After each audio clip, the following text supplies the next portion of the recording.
2 Samuel, chapitre 1. Après la mort de Saül, David, qui avait battu les Amalécites, était depuis 2 jours revenu à Tsiklag. Le 3e jour, un homme arriva du camp de Saül, les vêtements déchirés et la tête couverte de terre. Lorsqu'il fut en présence de David, il se jeta par terre et se prosterna. David lui dit « D'où viens-tu » Et il lui répondit « Je me suis sauvé du camp d'Israël. » David lui dit « Que s'est-il passé? Dis-moi donc. » Et il répondit « Le peuple s'est enfui du champ de bataille, et un grand nombre d'hommes sont tombés et ont péri. Saül même et Jonathan, son fils, sont morts. » David dit au jeune homme qui lui apportait ces nouvelles « Comment sais-tu que Saül et Jonathan, son fils, sont morts ?» Et le jeune homme qui lui apportait ces nouvelles répondit « Je me trouvais sur la montagne de Gilboa, et voici, Saül s'appuyait sur sa lance, et voici, les chars et les cavaliers étaient près de l'atteindre. S'étant retourné, il m'aperçut et m'appela. Je dis « Me voici !» Et il me dit « Qui es-tu » Je lui répondis « Je suis un Amalécite. » Et il dit « Approche donc, et donne-moi la mort, car je suis pris de vertige, quoique encore plein de vie. » Je m'approchai de lui, et je lui donnai la mort, sachant bien qu'il ne survivrait pas à sa défaite.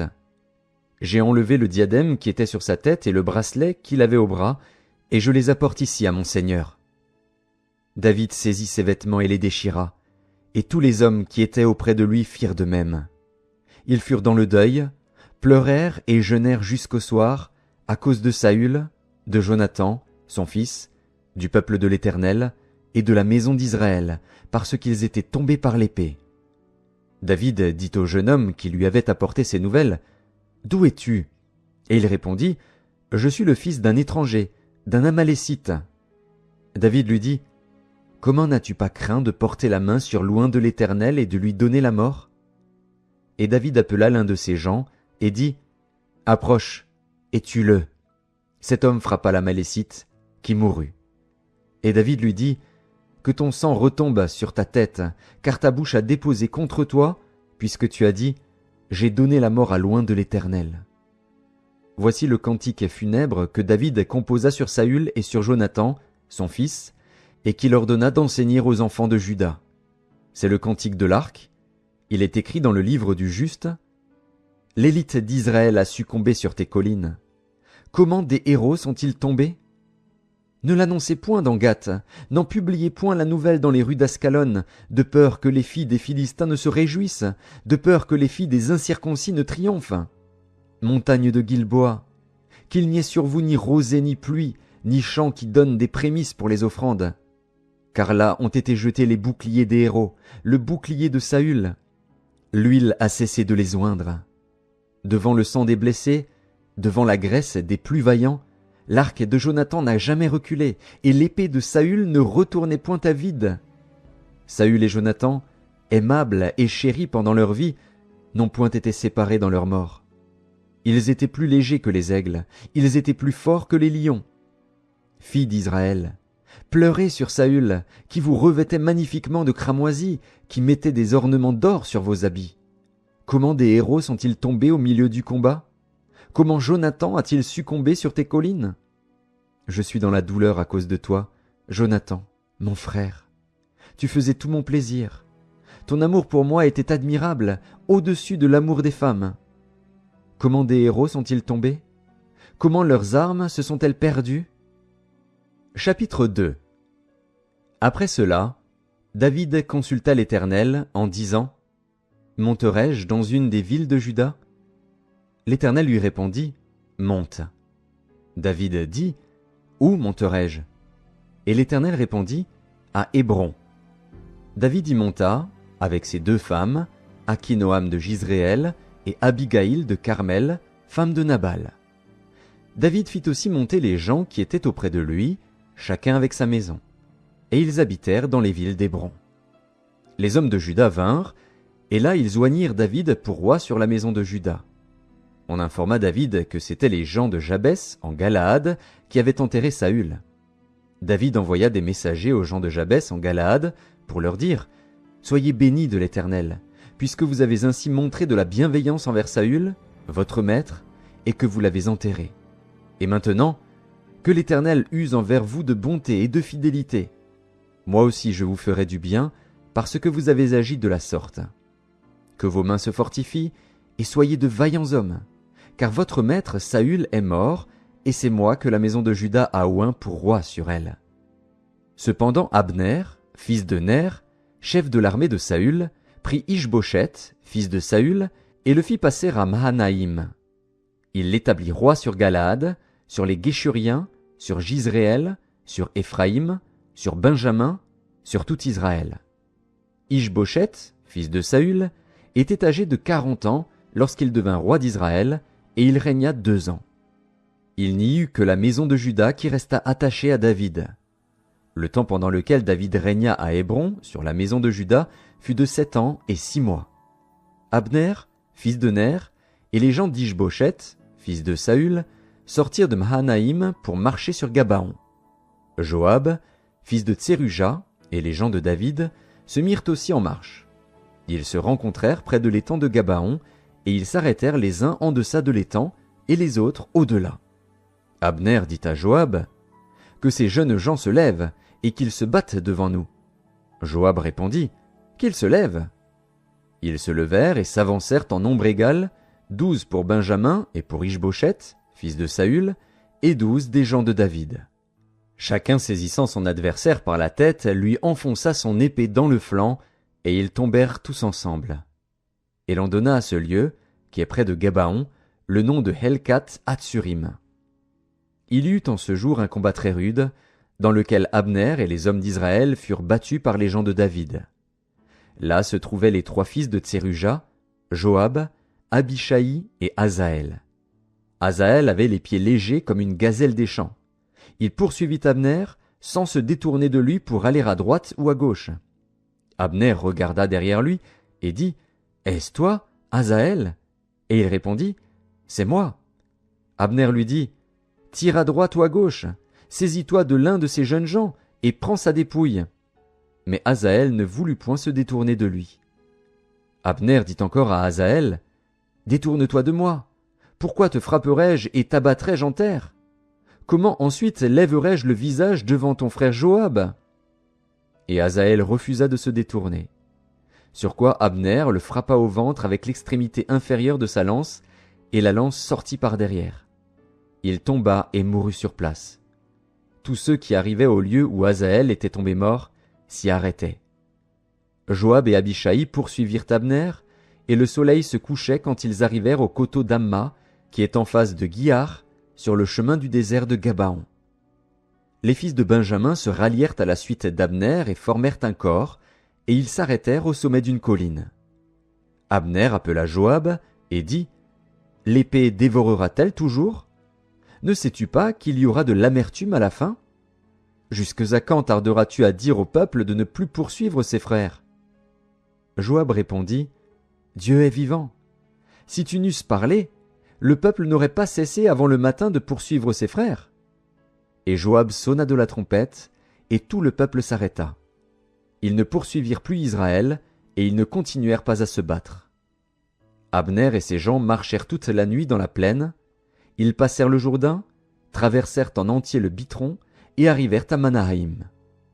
Joab revint de la poursuite d'Abner, et rassembla tout le peuple. Il manquait 19 hommes des gens de David et Asaël. Mais les gens de David avaient frappé à mort 360 hommes parmi ceux de Benjamin et d'Abner. Ils emportèrent Asaël et l'enterrèrent dans le sépulcre de son père à Bethléem. Joab et ses gens marchèrent toute la nuit, et le jour paraissait quand ils furent à Hébron. Chapitre 3. La guerre dura longtemps entre la maison de Saül et la maison de David. David devenait de plus en plus fort, et la maison de Saül allait en s'affaiblissant. Il naquit à David des fils à Hébron. Son premier-né fut Amnon, d'Akinoam de Jizréel. Le second, Kiléab, d'Abigaïl de Carmel, femme de Nabal. Le troisième, Absalom, fils de Maaka, fille de Talmaï, roi de Géshur. Le quatrième, Adonija, fils de Haggith. Le cinquième, Shéphasia, fils d'Abital. et le 6e, Jithréam, d'Égla, femme de David. Ce sont là ceux qui naquirent à David à Hébron. Pendant la guerre entre la maison de Saül et la maison de David, Abner tint ferme pour la maison de Saül. Or Saül avait eu une concubine, nommée Ritspa, fille d'Ajja. Et Ish-Boshet dit à Abner, « Pourquoi es-tu venu vers la concubine de mon père » Abner fut très irrité des paroles d'Ish-Boshet, et il répondit, « Suis-je une tête de chien qui tienne pour Juda ? Je fais aujourd'hui preuve de bienveillance envers la maison de Saül, ton père, envers ses frères et ses amis. Je ne t'ai pas livré entre les mains de David, et c'est aujourd'hui que tu me reproches une faute avec cette femme. Que Dieu traite Abner dans toute sa rigueur, si je n'agis pas avec David selon ce que l'Éternel a juré à David, en disant qu'il ferait passer la royauté de la maison de Saül dans la sienne, et qu'il établirait le trône de David sur Israël et sur Juda, depuis Dan jusqu'à Beer-Shéba. » Ish-Boshet n'osa pas répliquer un seul mot à Abner, parce qu'il le craignait. Abner envoya des messagers à David pour lui dire de sa part, « À qui est le pays ? Fais alliance avec moi, et voici, ma main t'aidera pour tourner vers toi tout Israël. » Il répondit, « Bien, je ferai alliance avec toi.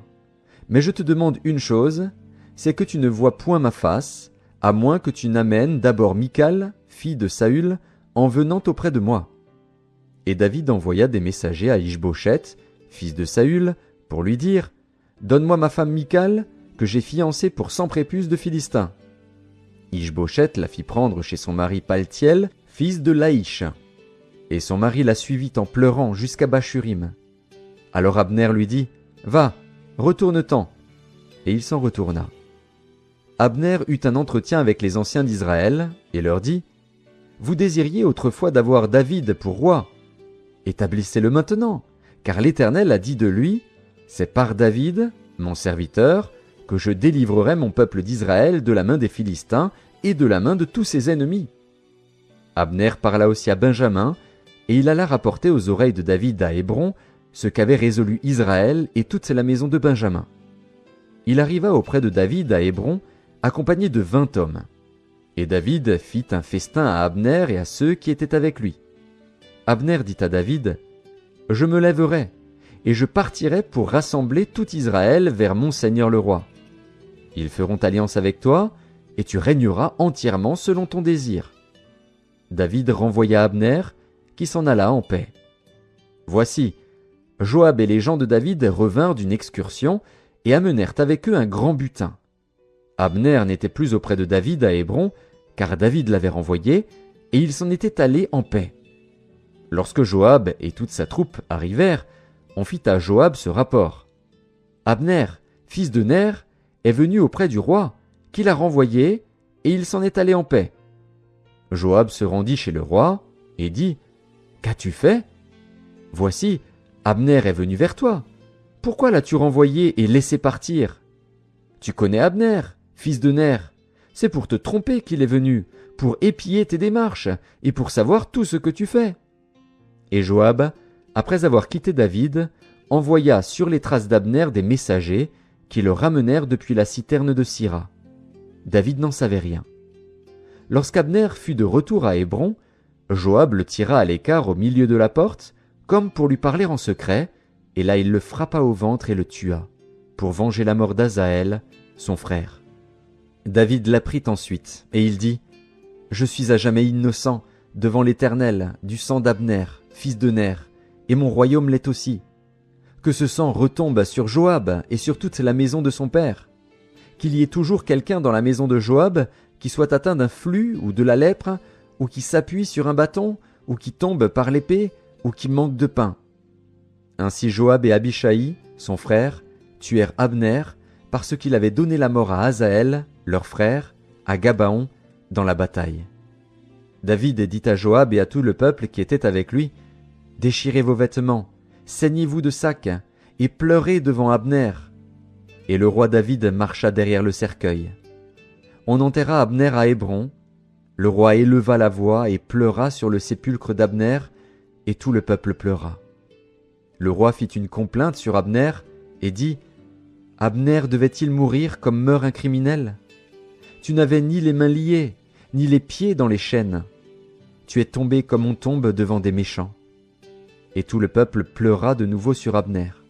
Tout le peuple s'approcha de David pour lui faire prendre quelque nourriture pendant qu'il était encore jour, mais David jura en disant « Que Dieu me traite dans toute sa rigueur, si je goûte du pain ou quoi que ce soit avant le coucher du soleil. » Cela fut connu et approuvé de tout le peuple, qui trouva bon tout ce qu'avait fait le roi.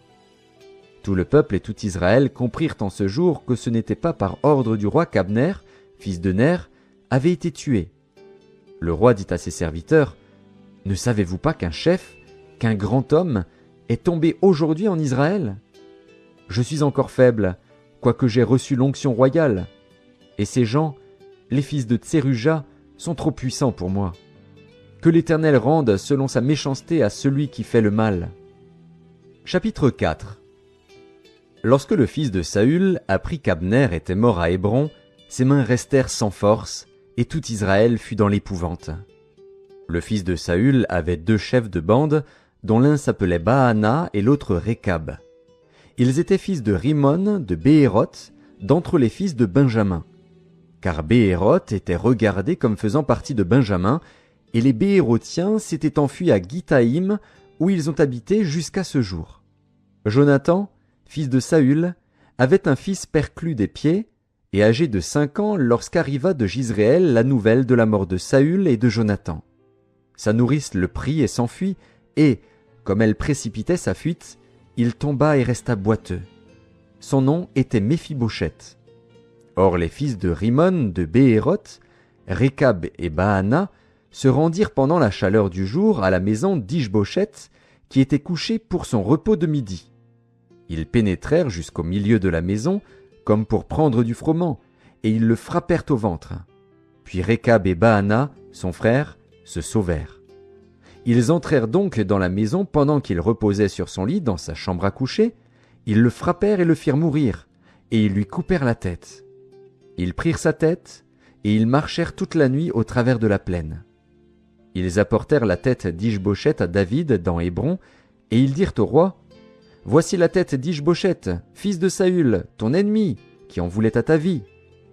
L'Éternel venge aujourd'hui le roi mon seigneur de Saül et de sa race. » David répondit à Récab et à Baana, son frère, fils de Rimon de Béhéroth, « L'Éternel qui m'a délivré de tout péril est vivant. Celui qui est venu me dire, « Voici, Saül est mort, et qui croyait m'annoncer une bonne nouvelle, je l'ai fait saisir et tuer à Tsiklag pour lui donner le salaire de son message. Et quand des méchants ont assassiné un homme juste dans sa maison et sur sa couche, combien plus ne redemanderai-je pas son sang de vos mains et ne vous exterminerai-je pas de la terre? » Et David ordonna à ses gens de les tuer. Ils leur coupèrent les mains et les pieds et les pendirent au bord de l'étang d'Hébron. Ils prirent ensuite la tête d'Ish-Bosheth et l'enterrèrent dans le sépulcre d'Abner à Hébron. Chapitre 5. Toutes les tribus d'Israël vinrent auprès de David, à Hébron, et dirent, « Voici, nous sommes tes os et ta chair. Autrefois déjà, lorsque Saül était notre roi, c'était toi qui conduisais et qui ramenais Israël. L'Éternel t'a dit, « Tu paîtras mon peuple d'Israël, et tu seras le chef d'Israël. » Ainsi tous les anciens d'Israël vinrent auprès du roi à Hébron, et le roi David fit alliance avec eux à Hébron, devant l'Éternel. Ils oignirent David pour roi sur Israël. David était âgé de 30 ans lorsqu'il devint roi, et il régna 40 ans. À Hébron, il régna sur Juda 7 ans et 6 mois, et à Jérusalem, il régna 33 ans sur tout Israël et Juda. Le roi marcha avec ses gens sur Jérusalem contre les Jébusiens, habitants du pays. Ils dirent à David, « Tu n'entreras point ici, car les aveugles même et les boiteux te repousseront. » Ce qui voulait dire, « David n'entrera point ici. » Mais David s'empara de la forteresse de Sion. C'est la cité de David. David avait dit en ce jour, « Quiconque battra les Jébusiens et atteindra le canal, quiconque frappera ces boiteux et ces aveugles qui sont les ennemis de David. » C'est pourquoi l'on dit, « L'aveugle et le boiteux n'entreront point dans la maison. » David s'établit dans la forteresse, qu'il appela cité de David. Il fit de tous côtés des constructions, en dehors et en dedans de Millo. David devenait de plus en plus grand, et l'Éternel, le Dieu des armées, était avec lui.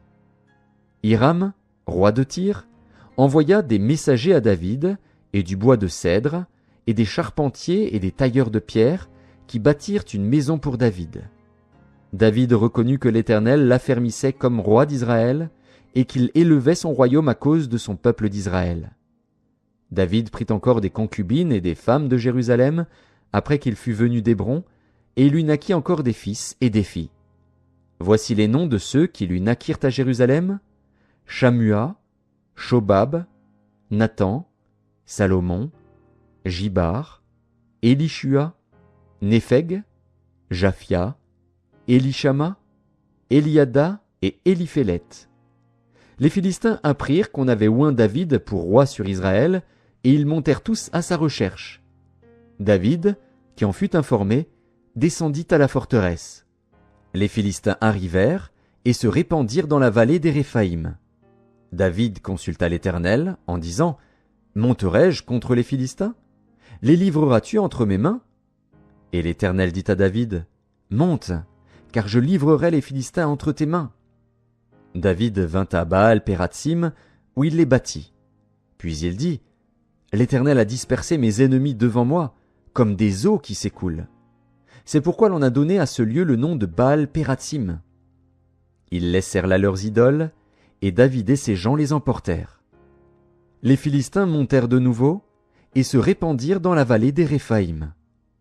David consulta l'Éternel, et l'Éternel dit: Tu ne monteras pas. Tourne-les par derrière, et tu arriveras sur eux vis-à-vis des mûriers. Quand tu entendras un bruit de pas dans les cimes des mûriers, alors hâte-toi, car c'est l'Éternel qui marche devant toi pour battre l'armée des Philistins. David fit ce que l'Éternel lui avait ordonné, et il battit les Philistins depuis Géba jusqu'à Gézer. Chapitre 6. David rassembla encore toute l'élite d'Israël, au nombre de 30 000 hommes. Et David, avec tout le peuple qui était auprès de lui, se mit en marche depuis Baal et Juda, pour faire monter de là l'arche de Dieu, devant laquelle est invoqué le nom de l'Éternel des armées qui réside entre les chérubins au-dessus de l'arche. Ils mirent sur un char neuf l'arche de Dieu, et l'emportèrent de la maison d'Abinadab sur la colline. Uza et Ashjo, fils d'Abinadab, conduisaient le char neuf. Ils l'emportèrent donc de la maison d'Abinadab sur la colline. Uza marchait à côté de l'arche de Dieu, et Ashjo allait devant l'arche.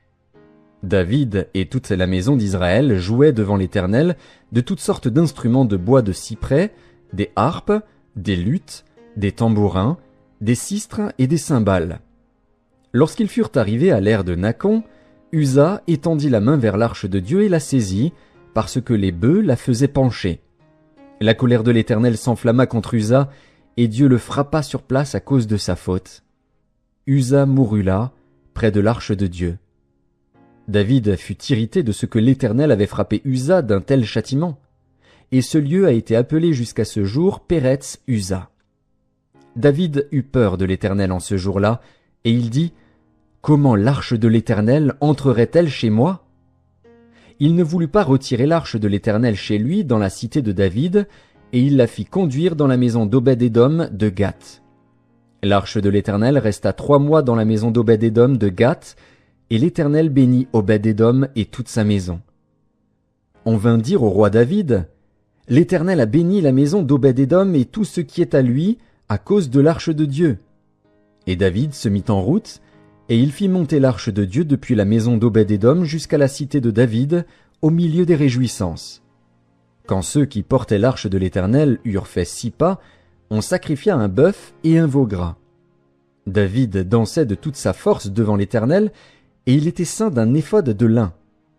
David et toute la maison d'Israël firent monter l'arche de l'Éternel avec des cris de joie et au son des trompettes.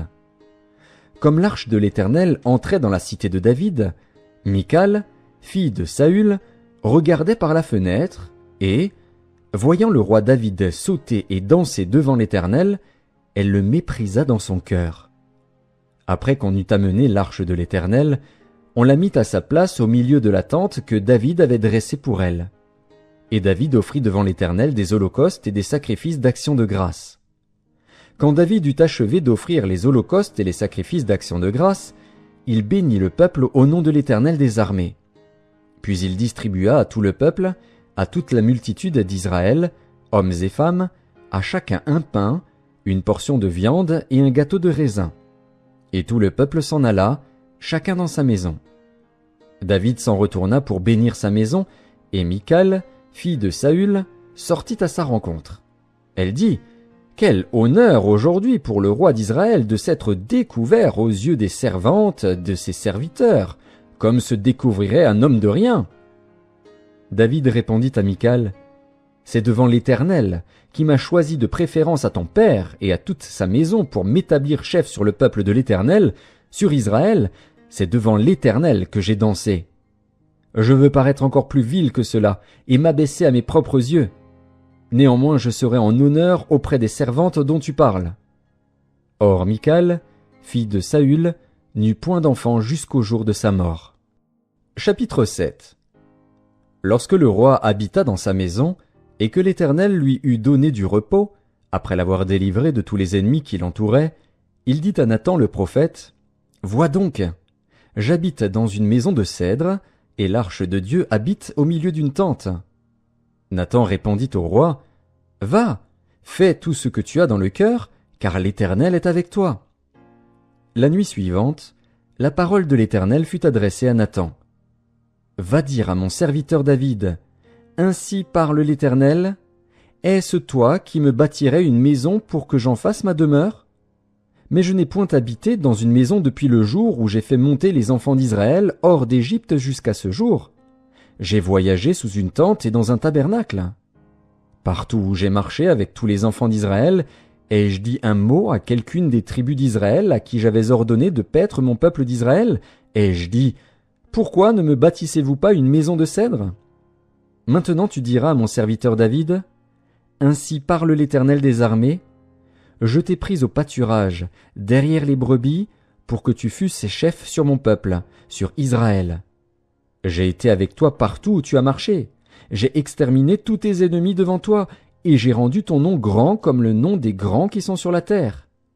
J'ai donné une demeure à mon peuple, à Israël, et je l'ai planté pour qu'il y soit fixé et ne soit plus agité, pour que les méchants ne l'oppriment plus comme auparavant, et comme à l'époque où j'avais établi des juges sur mon peuple d'Israël. Je t'ai accordé du repos en te délivrant de tous tes ennemis.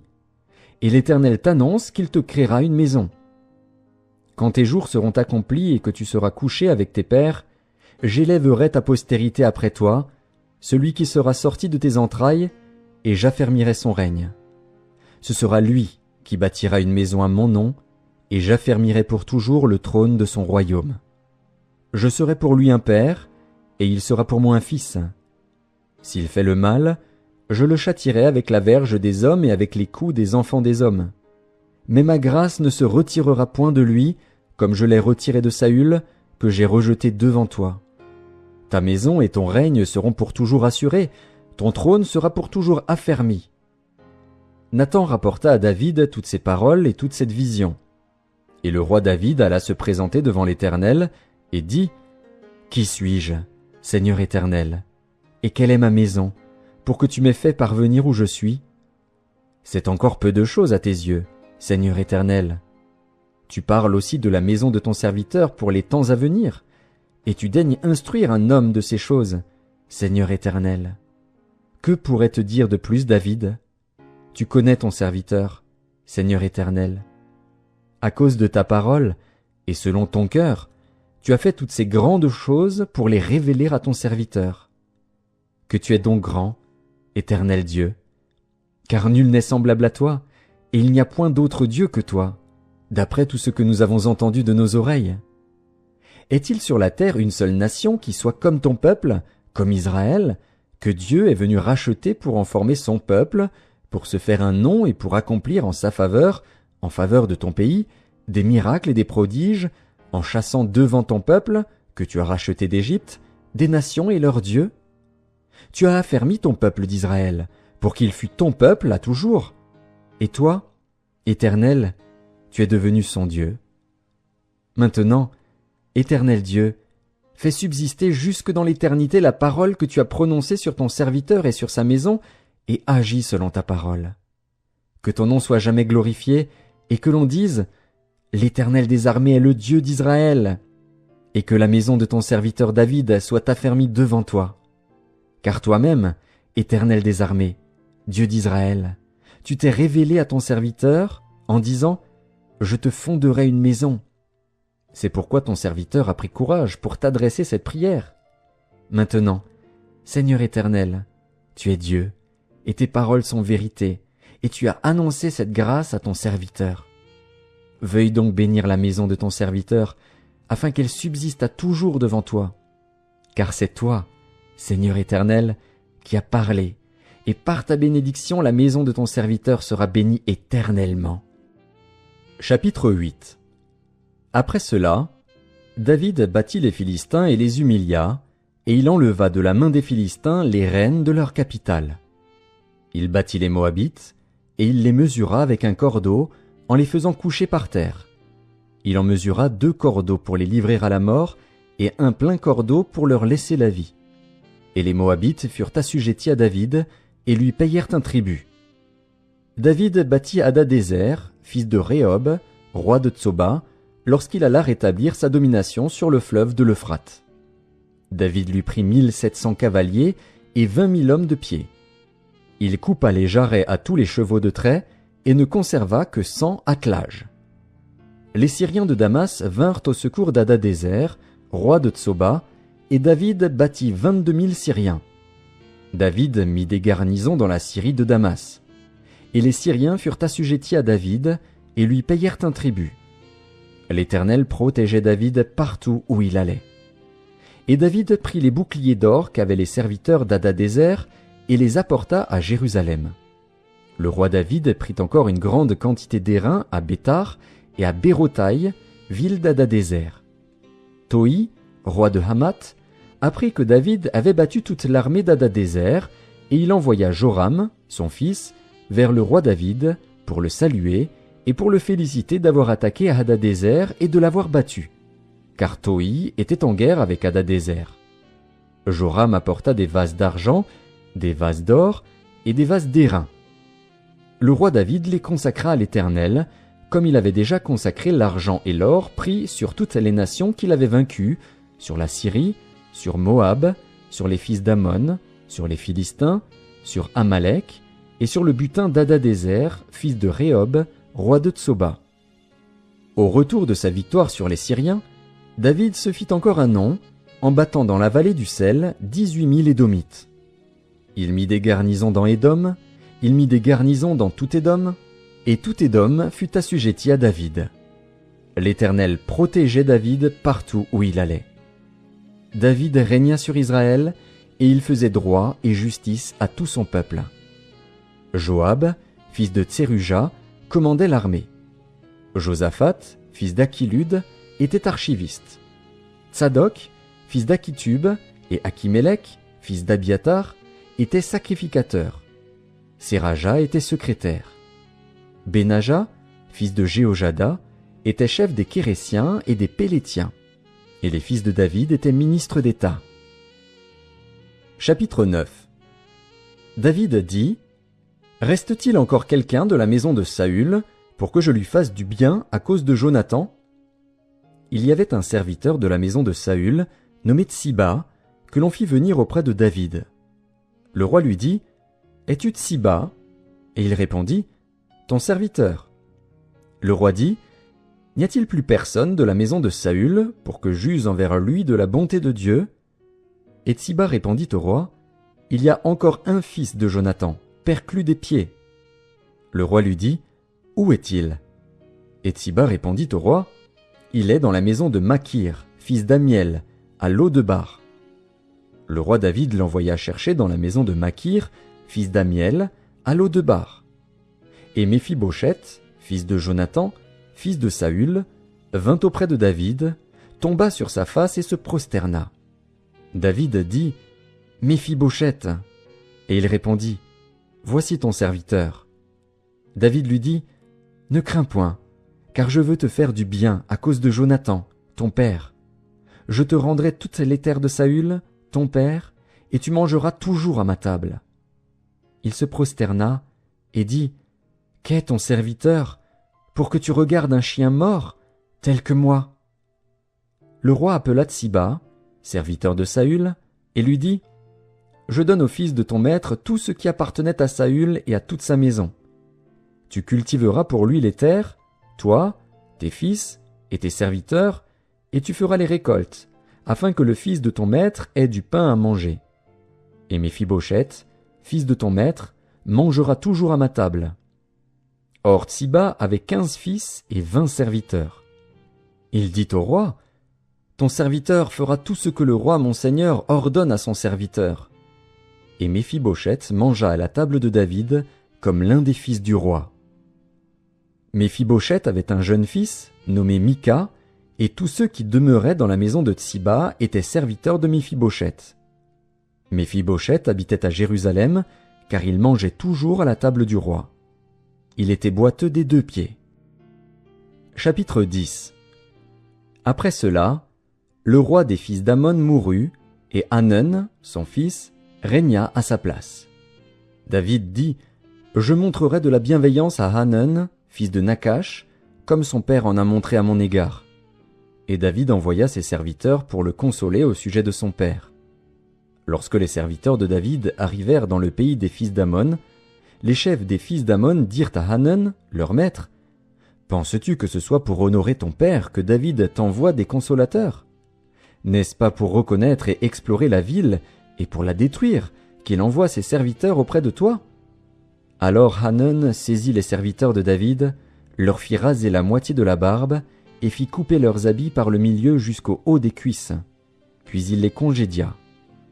David, qui fut informé, envoya des gens à leur rencontre, car ces hommes étaient dans une grande confusion. Et le roi leur fit dire, « Restez à Jéricho jusqu'à ce que votre barbe ait repoussé, et revenez ensuite. » Les fils d'Ammon, voyant qu'ils s'étaient rendus odieux à David, firent enrôler à leur solde 20 000 hommes de pied chez les Syriens de Beth-Rehob et chez les Syriens de Tsoba, 1 000 hommes chez le roi de Maaka, et 12 000 hommes chez les gens de Tob. À cette nouvelle, David envoya contre eux Joab et toute l'armée, les hommes vaillants. Les fils d'Ammon sortirent et se rangèrent en bataille à l'entrée de la porte.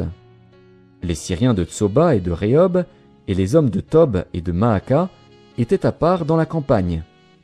Joab vit qu'il avait à combattre par devant et par derrière. Il choisit alors sur toute l'élite d'Israël un corps qu'il opposa aux Syriens. Et il plaça sous le commandement de son frère Abishai le reste du peuple pour faire face aux fils d'Ammon. Il dit, « Si les Syriens sont plus forts que moi, tu viendras à mon secours. Et si les fils d'Ammon sont plus forts que toi, j'irai te secourir. Sois ferme, et montrons du courage pour notre peuple et pour les villes de notre Dieu, et que l'Éternel fasse ce qui lui semblera bon. » Joab, avec son peuple, s'avança pour attaquer les Syriens, et ils s'enfuirent devant lui. Et quand les fils d'Ammon virent que les Syriens avaient pris la fuite, ils s'enfuirent aussi devant Abishai et rentrèrent dans la ville. Joab s'éloigna des fils d'Ammon et revint à Jérusalem. Les Syriens, voyant qu'ils avaient été battus par Israël, réunirent leurs forces. Hadadézer envoya chercher les Syriens qui étaient de l'autre côté du fleuve, et ils arrivèrent à Hélam, ayant à leur tête Shobak, chef de l'armée d'Hadadézer. On l'annonça à David, qui assembla tout Israël, passa le Jourdain et vint à Hélam. Les Syriens se préparèrent à la rencontre de David et lui livrèrent bataille. Mais les Syriens s'enfuirent devant Israël. Et David leur tua les troupes de 700 chars et 40 000 cavaliers. Il frappa aussi le chef de leur armée, Shobak, qui mourut sur place. Tous les rois soumis à Hadadézer, se voyant battus par Israël, firent la paix avec Israël et lui furent assujettis. Et les Syriens n'osèrent plus secourir les fils d'Ammon. Chapitre 11. L'année suivante, au temps où les rois se mettaient en campagne, David envoya Joab, avec ses serviteurs et tout Israël, pour détruire les fils d'Ammon et pour assiéger Rabat. Mais David resta à Jérusalem. Un soir, David se leva de sa couche, et, comme il se promenait sur le toit de la maison royale, il aperçut de là une femme qui se baignait et qui était très belle de figure. David fit demander qui était cette femme, et on lui dit, « N'est-ce pas Bathsheba, fille d'Éliam, femme d'Uri, le Héthien ?» Et David envoya des gens pour la chercher. Elle vint vers lui, et il coucha avec elle. Après s'être purifiée de sa souillure, elle retourna dans sa maison. Cette femme devint enceinte, et elle fit dire à David, « Je suis enceinte. » Alors David expédia cet ordre à Joab, « Envoie-moi Uri, le Héthien. » Et Joab envoya Uri à David. Uri se rendit auprès de David, qui l'interrogea sur l'état de Joab, sur l'état du peuple et sur l'état de la guerre. Puis David dit à Uri, « Descends dans ta maison et lave tes pieds. » Uri sortit de la maison royale, et il fut suivi d'un présent du roi. Mais Uri se coucha à la porte de la maison royale, avec tous les serviteurs de son maître, et il ne descendit point dans sa maison. On en informa David, et on lui dit, « Uri n'est pas descendu dans sa maison. » Et David dit à Uri, « N'arrives-tu pas de voyage? Pourquoi n'es-tu pas descendu dans ta maison? » Uri répondit à David, « L'arche et Israël et Juda habitent sous des tentes. Mon seigneur Joab et les serviteurs de mon seigneur campent en rase campagne, et moi j'entrerai dans ma maison pour manger et boire et pour coucher avec ma femme. Aussi vrai que tu es vivant et que ton âme est vivante, je ne ferai point cela. » David dit à Uri, « Reste ici encore aujourd'hui, et demain je te renverrai. » Et Uri resta à Jérusalem ce jour-là et le lendemain. David l'invita à manger et à boire en sa présence, et il l'enivra. Et le soir, Uri sortit pour se mettre sur sa couche, avec les serviteurs de son maître, mais il ne descendit point dans sa maison.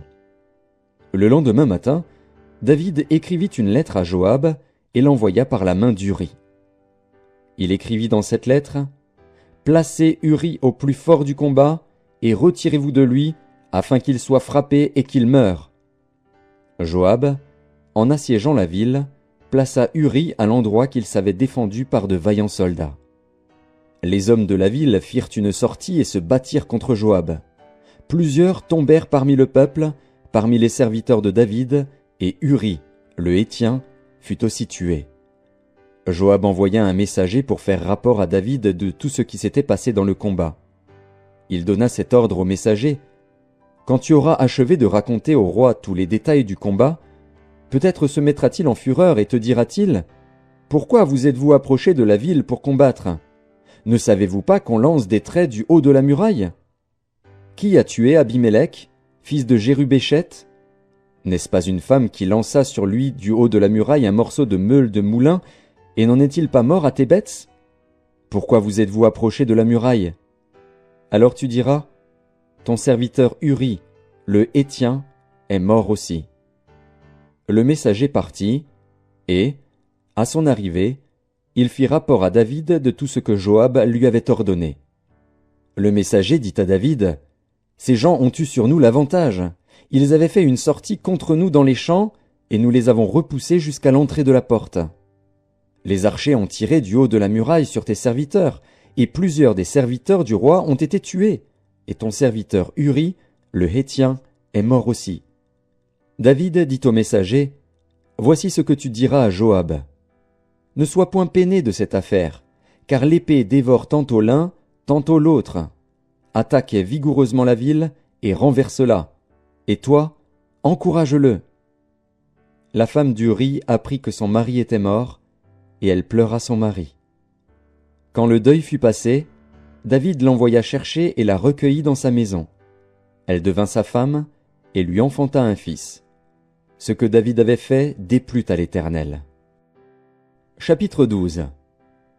L'Éternel envoya Nathan vers David. Et Nathan vint à lui et lui dit, « Il y avait dans une ville 2 hommes, l'un riche et l'autre pauvre. Le riche avait des brebis et des bœufs en très grand nombre. Le pauvre n'avait rien du tout qu'une petite brebis qu'il avait achetée. Il la nourrissait, et elle grandissait chez lui avec ses enfants. Elle mangeait de son pain, buvait dans sa coupe, dormait sur son sein, et il la regardait comme sa fille. Un voyageur arriva chez l'homme riche. Et le riche n'a pas voulu toucher à ses brebis ou à ses bœufs pour préparer un repas au voyageur qui était venu chez lui. il a pris la brebis du pauvre et l'a apprêtée pour l'homme qui était venu chez lui.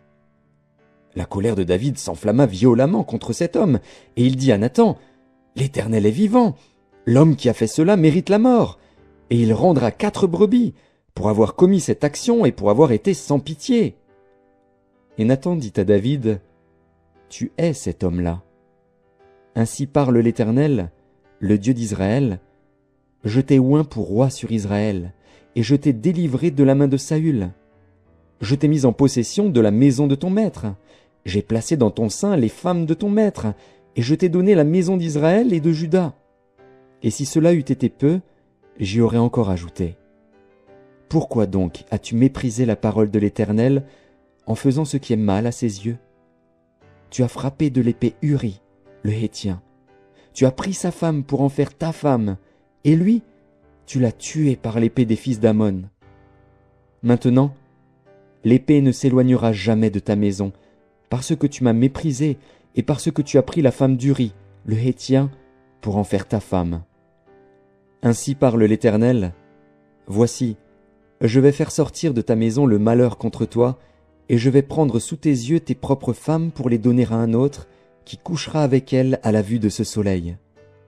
Car tu as agi en secret, et moi, je ferai cela en présence de tout Israël et à la face du soleil. David dit à Nathan, « J'ai péché contre l'Éternel. » Et Nathan dit à David, « L'Éternel pardonne ton péché, tu ne mourras point. Mais, parce que tu as fait blasphémer les ennemis de l'Éternel, en commettant cette action, le fils qui t'est né mourra. » Et Nathan s'en alla dans sa maison. L'Éternel frappa l'enfant que la femme d'Uri avait enfanté à David, et il fut dangereusement malade. David pria Dieu pour l'enfant, et jeûna. Et quand il rentra, il passa la nuit couché par terre. Les anciens de sa maison insistèrent auprès de lui pour le faire lever de terre. Mais il ne voulut point, et il ne mangea rien avec eux. Le 7e jour, l'enfant mourut. Les serviteurs de David craignaient de lui annoncer que l'enfant était mort, car ils disaient, « Voici, lorsque l'enfant vivait encore, nous lui avons parlé, et il ne nous a pas écoutés. Comment oserons-nous lui dire, « L'enfant est mort » Il s'affligera bien davantage. » David aperçut que ses serviteurs parlaient tout bas entre eux, et il comprit que l'enfant était mort. Il dit à ses serviteurs, « L'enfant est-il mort » Et ils répondirent, « Il est mort. » Alors David se leva de terre, il se lava, soignit, et changea de vêtements. Puis il alla dans la maison de l'Éternel et se prosterna. De retour chez lui, il demanda qu'on lui servît à manger, et il mangea. Ses serviteurs lui dirent, « Que signifie ce que tu fais? Tandis que l'enfant vivait, tu jeûnais et tu pleurais, et maintenant que l'enfant est mort, tu te lèves et tu manges. » Il répondit, « Lorsque l'enfant vivait encore, je jeûnais et je pleurais, car je disais, « Qui sait si l'Éternel n'aura pas pitié de moi et si l'enfant ne vivra pas? Maintenant qu'il est mort, pourquoi jeûnerai-je? Puis-je le faire revenir? J'irai vers lui, mais il ne reviendra pas vers moi. » David consola Bathsheba, sa femme, et il alla auprès d'elle et coucha avec elle. Elle enfanta un fils qu'il appela Salomon, et qui fut aimé de l'Éternel. Il le remit entre les mains de Nathan le prophète, et Nathan lui donna le nom de Jédidja à cause de l'Éternel. Joab, qui assiégeait Rabba des fils d'Ammon, s'empara de la ville royale, et envoya des messagers à David pour lui dire, « J'ai attaqué Rabba, et je me suis déjà emparé de la ville des eaux. Rassemble maintenant le reste du peuple, campe contre la ville, et prends-la, de peur que je ne la prenne moi-même et que la gloire ne m'en soit attribuée. » David rassembla tout le peuple et marcha sur Rabba, il l'attaqua et s'en rendit maître. Il enleva la couronne de dessus la tête de son roi, elle pesait 1 talent d'or et était garnie de pierres précieuses. On la mit sur la tête de David, qui emporta de la ville un très grand butin. Il fit sortir les habitants, et il les plaça sous des scies, des herses de fer et des haches de fer, et les fit passer par des fours à briques. Il traita de même toutes les villes des fils d'Ammon. David retourna à Jérusalem avec tout le peuple. Chapitre 13. Après cela, voici ce qui arriva.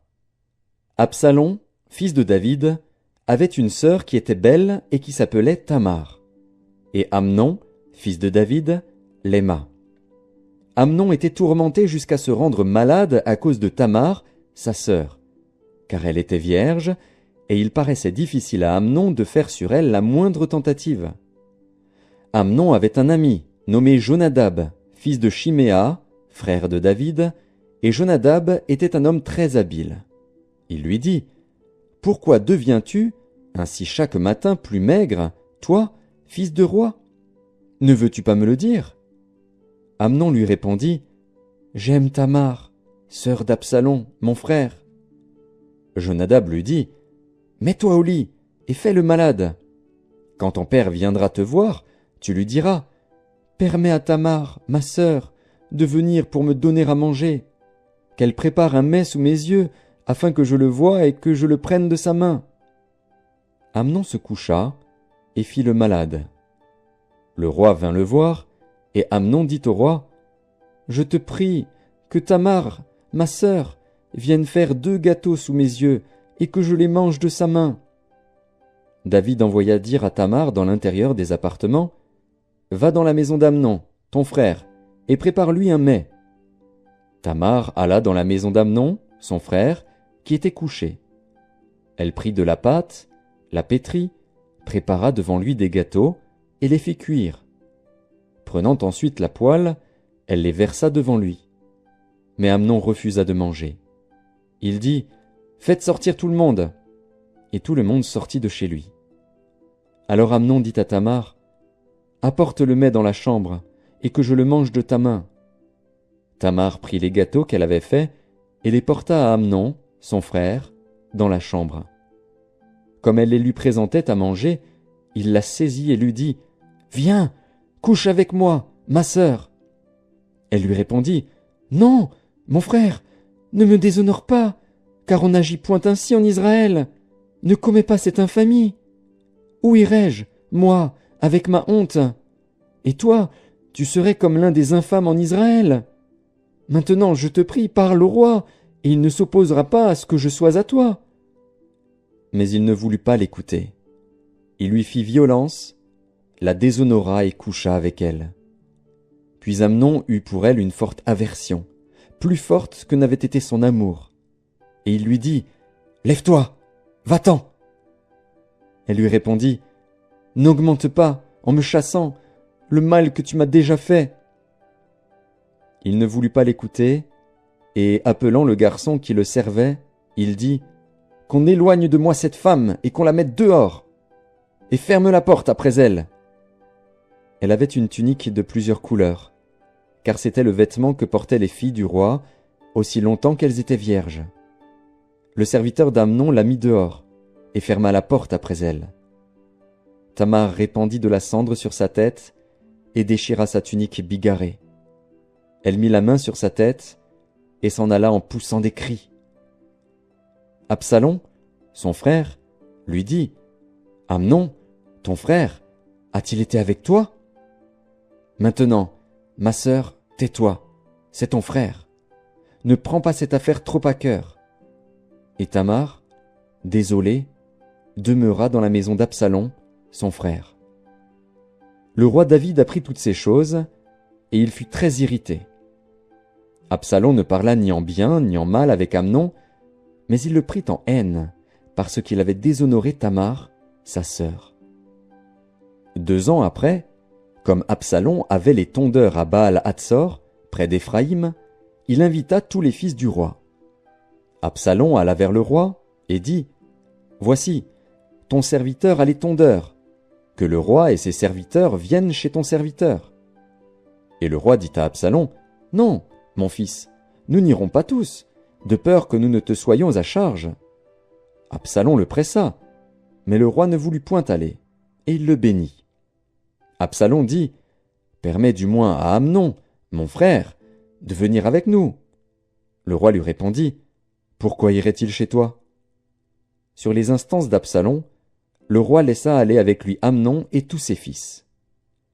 Absalom donna cet ordre à ses serviteurs, Faites attention quand le cœur d'Amnon sera égayé par le vin et que je vous dirai « Frappez Amnon !» Alors tuez-le. Ne craignez point. N'est-ce pas moi qui vous l'ordonne? Soyez fermes et montrez du courage. » Les serviteurs d'Absalom traitèrent Amnon comme Absalom l'avait ordonné. Et tous les fils du roi se levèrent, montèrent chacun sur son mulet, et s'enfuirent.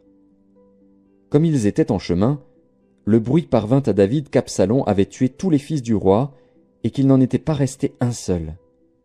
Le roi se leva, déchira ses vêtements, et se coucha par terre. Et tous ses serviteurs étaient là, les vêtements déchirés. Jonadab, fils de Chiméa, frère de David, prit la parole et dit « Que mon seigneur ne pense point que tous les jeunes gens, fils du roi, ont été tués, car Amnon seul est mort. Et c'est l'effet d'une résolution d'Absalom, depuis le jour où Amnon a déshonoré Tamar, sa sœur. Que le roi mon seigneur ne se tourmente donc point dans l'idée que tous les fils du roi sont morts, car Amnon seul est mort. » Absalom prit la fuite. Or le jeune homme placé en sentinelle leva les yeux et regarda. Et voici, une grande troupe venait par le chemin qui était derrière lui, du côté de la montagne. Jonadab dit au roi, « Voici les fils du roi qui arrivent. » Ainsi se confirme ce que disait ton serviteur. Comme il achevait de parler, voici, les fils du roi arrivèrent. Ils élevèrent la voix et pleurèrent. Le roi aussi et tous ses serviteurs versèrent d'abondantes larmes. Absalom s'était enfui, et il alla chez Talmaï, fils d'Amihur, roi de Guéshur. Et David pleurait tous les jours son fils. Absalom resta 3 ans à Guéshur, où il était allé, après avoir pris la fuite. Le roi David cessa de poursuivre Absalom, car il était consolé de la mort d'Amnon. Chapitre 14. Joab, fils de Tseruja, s'aperçut que le cœur du roi était porté pour Absalom. Il envoya chercher à Tekoa une femme habile, et il lui dit « Montre-toi désolé, et revêt des habits de deuil. Ne toins pas d'huile, et sois comme une femme qui depuis longtemps pleure un mort. Tu iras ainsi vers le roi, et tu lui parleras de cette manière. » Et Joab lui mit dans la bouche ce qu'elle devait dire.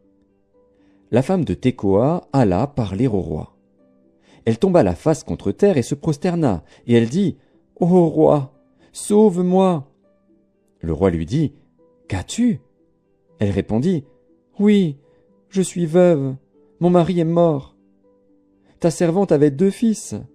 Ils se sont tous 2 querellés dans les champs, et il n'y avait personne pour les séparer.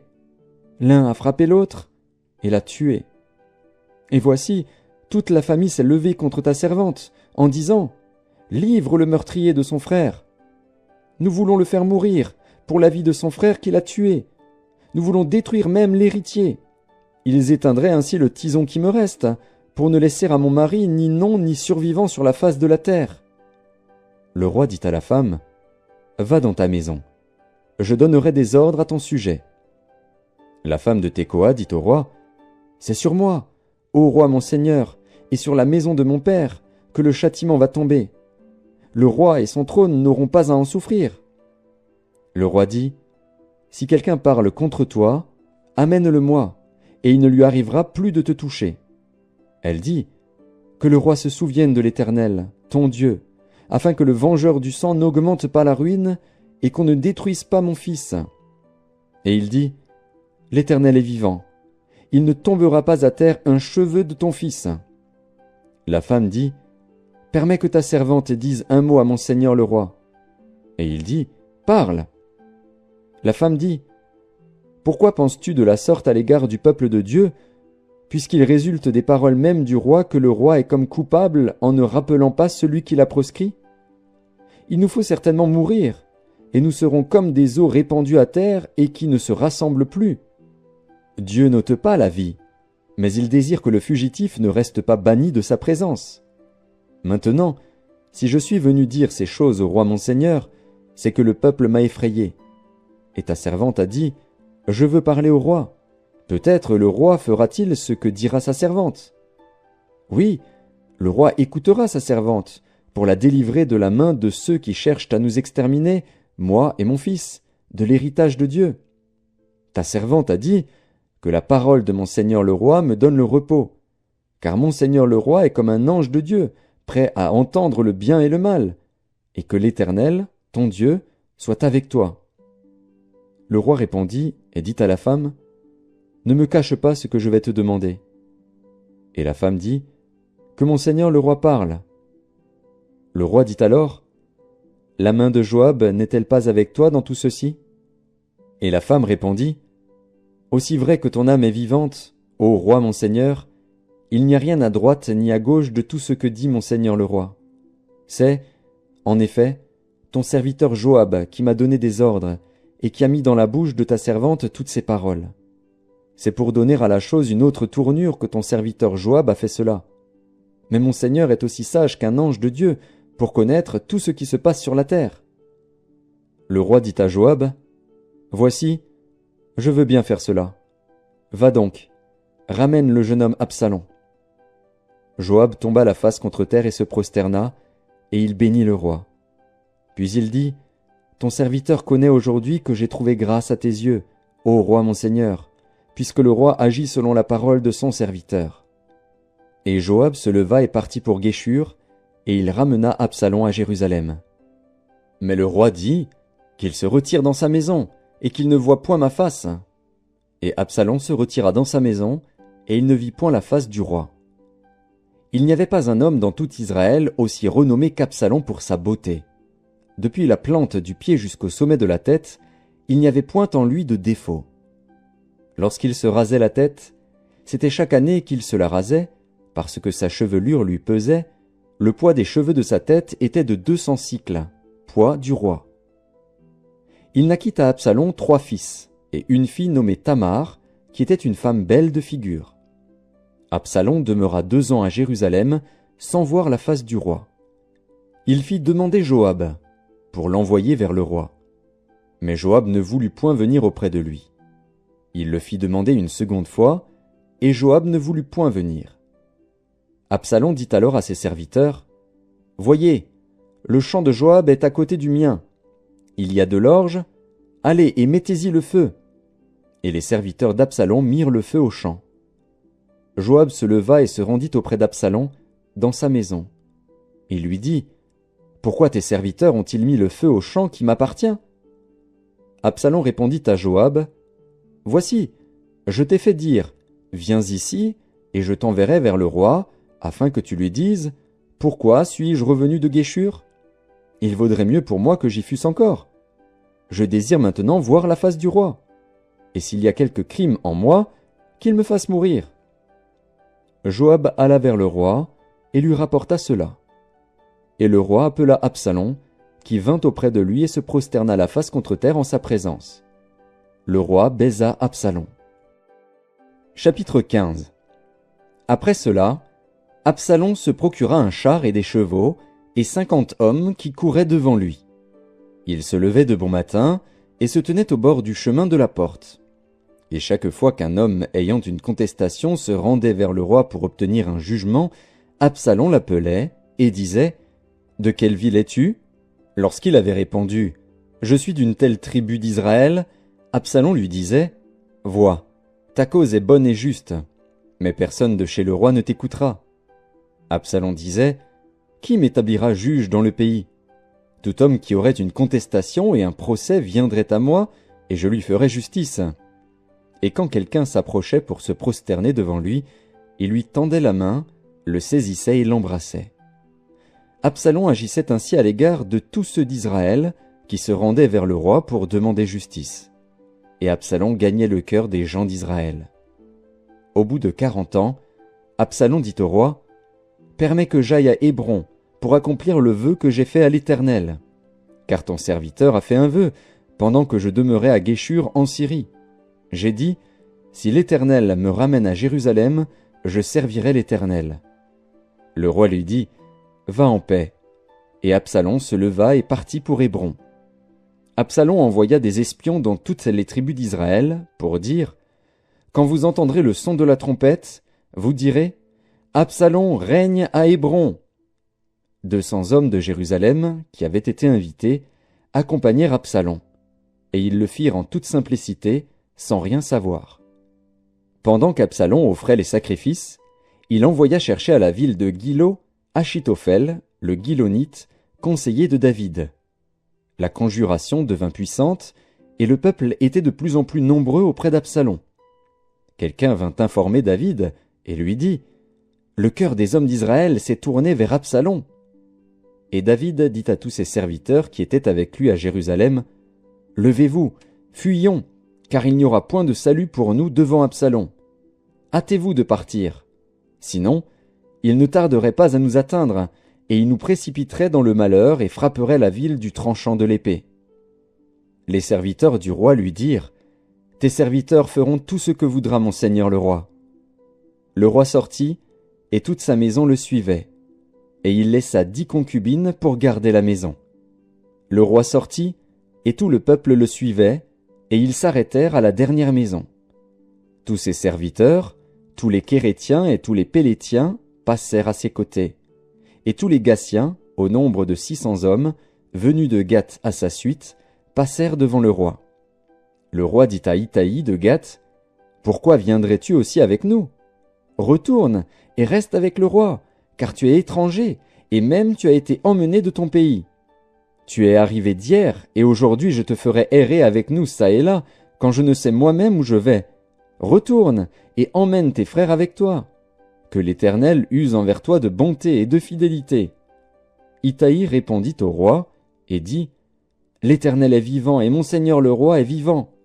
Au lieu où sera mon seigneur le roi, soit pour mourir, soit pour vivre, là aussi sera ton serviteur. » David dit alors à Itaï, « Va, passe. » Et Itaï de Gath passa, avec tous ses gens et tous les enfants qui étaient avec lui. Toute la contrée était en larmes, et l'on poussait de grands cris au passage de tout le peuple.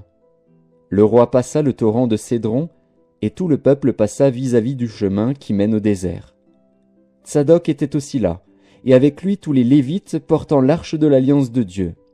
Et ils posèrent l'arche de Dieu, et Abiathar montait, pendant que tout le peuple achevait de sortir de la ville.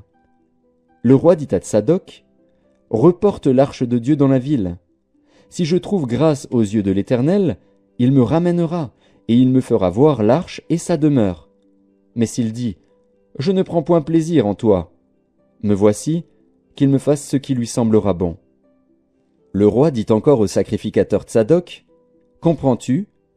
Retourne en paix dans la ville, avec Akhimaatz, ton fils, et avec Jonathan, fils d'Abiathar, vos 2 fils.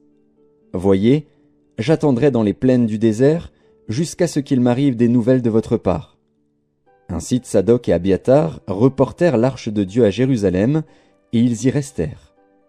David monta la colline des Oliviers. Il montait en pleurant et la tête couverte, et il marchait nu-pieds. Et tous ceux qui étaient avec lui se couvrirent aussi la tête, et il montait en pleurant. On vint dire à David, « Achitophel est avec Absalom parmi les conjurés. » Et David dit, « Ô Éternel, réduis à néant les conseils d'Achitophel. » Lorsque David fut arrivé au sommet, où il se prosterna devant Dieu, voici, Ushaï, l'Archien, vint au-devant de lui, la tunique déchirée et la tête couverte de terre. David lui dit, « Si tu viens avec moi, tu me seras à charge. Et, au contraire, tu anéantiras en ma faveur les conseils d'Achitophel si tu retournes à la ville et que tu dises à Absalom, « Ô roi, je serai ton serviteur. Je fus autrefois le serviteur de ton père, mais je suis maintenant ton serviteur. » Les sacrificateurs Tsadok et Abiathar ne seront-ils pas là avec toi? Tout ce que tu apprendras de la maison du roi, tu le diras aux sacrificateurs Tsadok et Abiathar. Et comme ils ont là auprès d'eux leurs 2 fils, Akhimaatz, fils de Tsadok, et Jonathan, fils d'Abiathar, c'est par eux que vous me ferez savoir tout ce que vous aurez appris. Ushaï, ami de David, retourna donc à la ville, et Absalom entra dans Jérusalem. Chapitre 16. Lorsque David eut un peu dépassé le sommet, voici, Tsiba, serviteur de Méphibosheth, vint au-devant de lui avec 2 ânes bâtés, sur lesquels il y avait 200 pains, 100 masses de raisins secs, 100 de fruits d'été, et une outre de vin. Le roi dit à Tsiba, « Que veux-tu faire de cela ?» Et Tsiba répondit, « Les ânes serviront de monture à la maison du roi, Le pain et les fruits d'été sont pour nourrir les jeunes gens, et le vin pour désaltérer ceux qui seront fatigués dans le désert. Le roi dit, Où est le fils de ton maître? Et Tsiba répondit au roi, Voici, il est resté à Jérusalem, car il a dit, Aujourd'hui la maison d'Israël me rendra le royaume de mon père. Le roi dit à Tsiba, Voici, tout ce qui appartient à Méphibosheth est à toi. Et Tsiba dit, Je me prosterne, que je trouve grâce à tes yeux, ô roi mon seigneur. David était arrivé jusqu'à Bachurim. Et voici, il sortit de là un homme de la famille et de la maison de Saül, nommé Chiméi, fils de Guéra. Il s'avança en prononçant des malédictions, et il jeta des pierres à David et à tous les serviteurs du roi David, tandis que tout le peuple et tous les hommes vaillants étaient à la droite et à la gauche du roi. Chiméi parlait ainsi en le maudissant. « Va-t'en, va-t'en, homme de sang, méchant homme !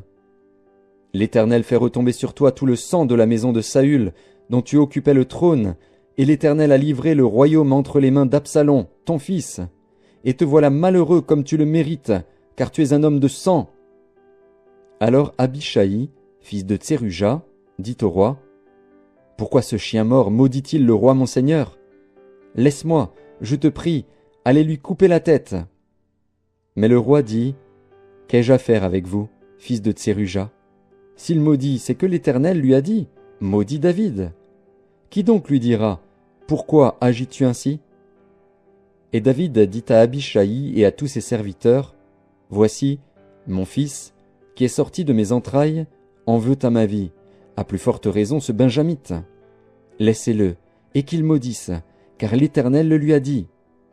Peut-être l'Éternel regardera-t-il mon affliction, et me fera-t-il du bien en retour des malédictions d'aujourd'hui. » David et ses gens continuèrent leur chemin. Et Chiméi marchait sur le flanc de la montagne près de David, et, en marchant, il maudissait, il jetait des pierres contre lui, il faisait voler la poussière. Le roi et tout le peuple qui était avec lui arrivèrent à Agéphim, et là ils se reposèrent. Absalom et tout le peuple, les hommes d'Israël, étaient entrés dans Jérusalem, et Achitophel était avec Absalom. Lorsque Hushaï, l'Archien, ami de David, fut arrivé auprès d'Absalom, il lui dit, « Vive le roi! Vive le roi !» Et Absalom dit à Hushaï, « Voilà donc l'attachement que tu as pour ton ami. Pourquoi n'es-tu pas allé avec ton ami » Hushaï répondit à Absalom, « C'est que je veux être à celui qu'ont choisi l'Éternel et tout ce peuple et tous les hommes d'Israël, et c'est avec lui que je veux rester. D'ailleurs, qui servirai-je? Ne sera-ce pas son fils? Comme j'ai servi ton père, ainsi je te servirai. » Absalom dit à Achitophel, « Consultez ensemble, qu'avons-nous à faire ?» Et Achitophel dit à Absalom, « Va vers les concubines que ton père a laissées pour garder la maison. Ainsi tout Israël saura que tu t'es rendu odieux à ton père, et les mains de tous ceux qui sont avec toi se fortifieront. » On dressa pour Absalom une tente sur le toit, et Absalom alla vers les concubines de son père, aux yeux de tout Israël. Les conseils donnés en ce temps-là par Achitophel avaient autant d'autorité que si l'on eût consulté Dieu lui-même.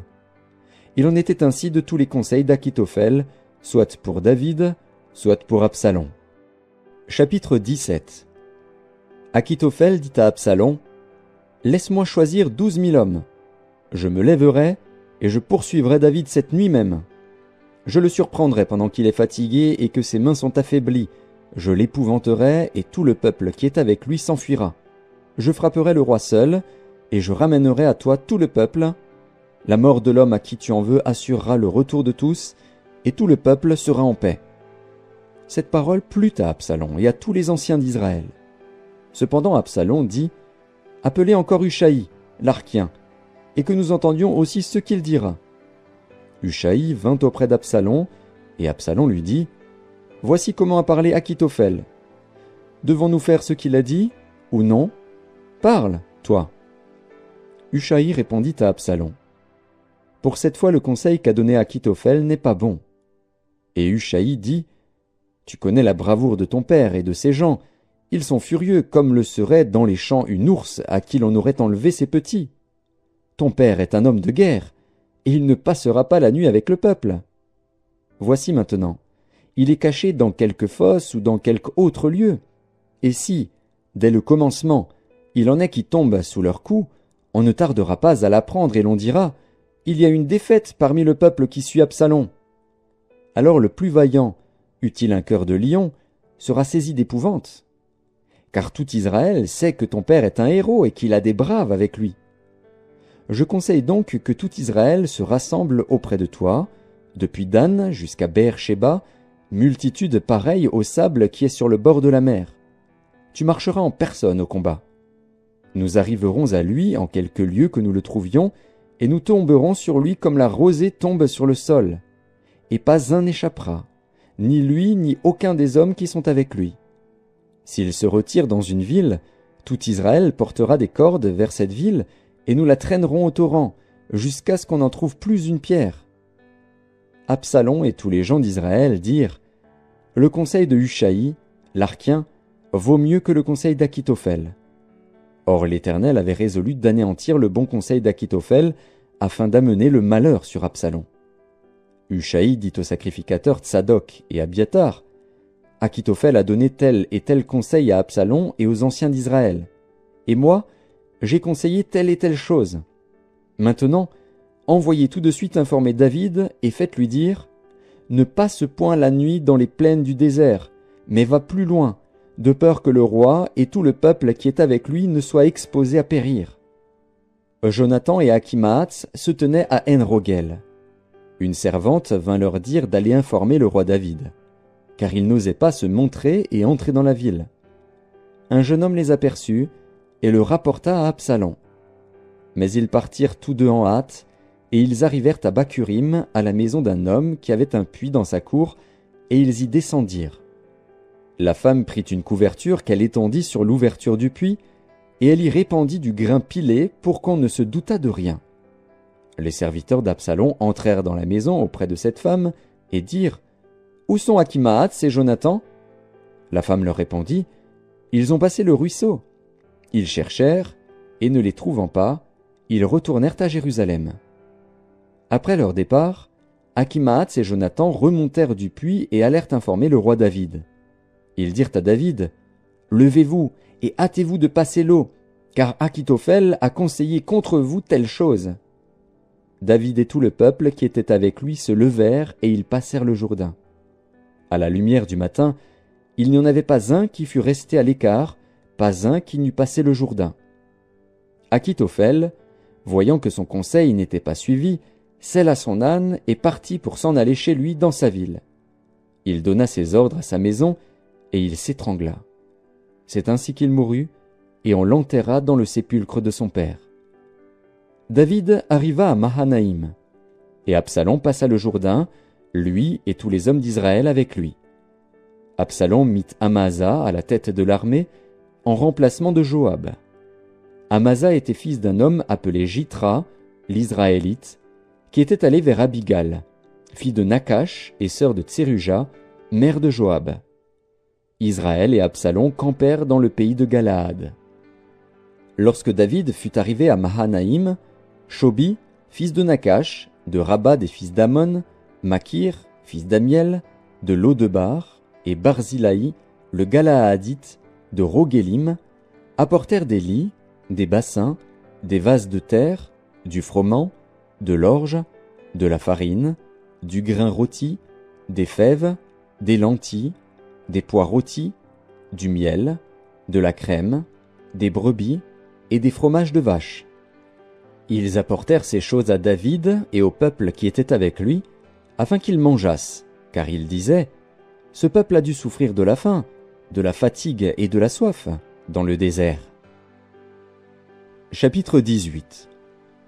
David passa en revue le peuple qui était avec lui, et il établit sur eux des chefs de milliers et des chefs de centaines. Il plaça le tiers du peuple sous le commandement de Joab, le tiers sous celui d'Abishaï, fils de Tseruja, frère de Joab, et le tiers sous celui d'Itaï, de Gath. Et le roi dit au peuple, « Moi aussi, je veux sortir avec vous. » Mais le peuple dit, « Tu ne sortiras point. Car si nous prenons la fuite, ce n'est pas sur nous que l'attention se portera. Et quand la moitié d'entre nous succomberait, on n'y ferait pas attention. Mais toi, tu es comme 10 000 de nous, et maintenant il vaut mieux que de la ville tu puisses venir à notre secours. Le roi leur répondit, Je ferai ce qui vous paraît bon. Et le roi se tint à côté de la porte, pendant que tout le peuple sortait par centaines et par milliers. Le roi donna cet ordre à Joab, à Abishai et à Itaï, Pour l'amour de moi, doucement avec le jeune Absalom. Et tout le peuple entendit l'ordre du roi à tous les chefs au sujet d'Absalom. Le peuple sortit dans les champs à la rencontre d'Israël, et la bataille eut lieu dans la forêt d'Éphraïm. Là, le peuple d'Israël fut battu par les serviteurs de David, et il y eut en ce jour une grande défaite de 20 000 hommes. Le combat s'étendit sur toute la contrée, et la forêt dévora plus de peuple ce jour-là que l'épée n'en dévora. Absalom se trouva en présence des gens de David. Il était monté sur un mulet. Le mulet pénétra sous les branches entrelacées d'un grand térébinthe, et la tête d'Absalom fut prise au térébinthe. Il demeura suspendu entre le ciel et la terre, et le mulet qui était sous lui passa outre. Un homme ayant vu cela vint dire à Joab, « Voici, j'ai vu Absalom suspendu à un térébinthe. » Et Joab dit à l'homme qui lui apporta cette nouvelle, « Tu l'as vu? Pourquoi donc ne l'as-tu pas abattu sur place? Je t'aurais donné 10 cycles d'argent et une ceinture. » Mais cet homme dit à Joab, « Quand je pèserai dans ma main 1000 cycles d'argent, je ne mettrai pas la main sur le fils du roi, car nous avons entendu cet ordre que le roi t'a donné, à toi, à Abishai et à Itaï, prenez garde chacun au jeune Absalom.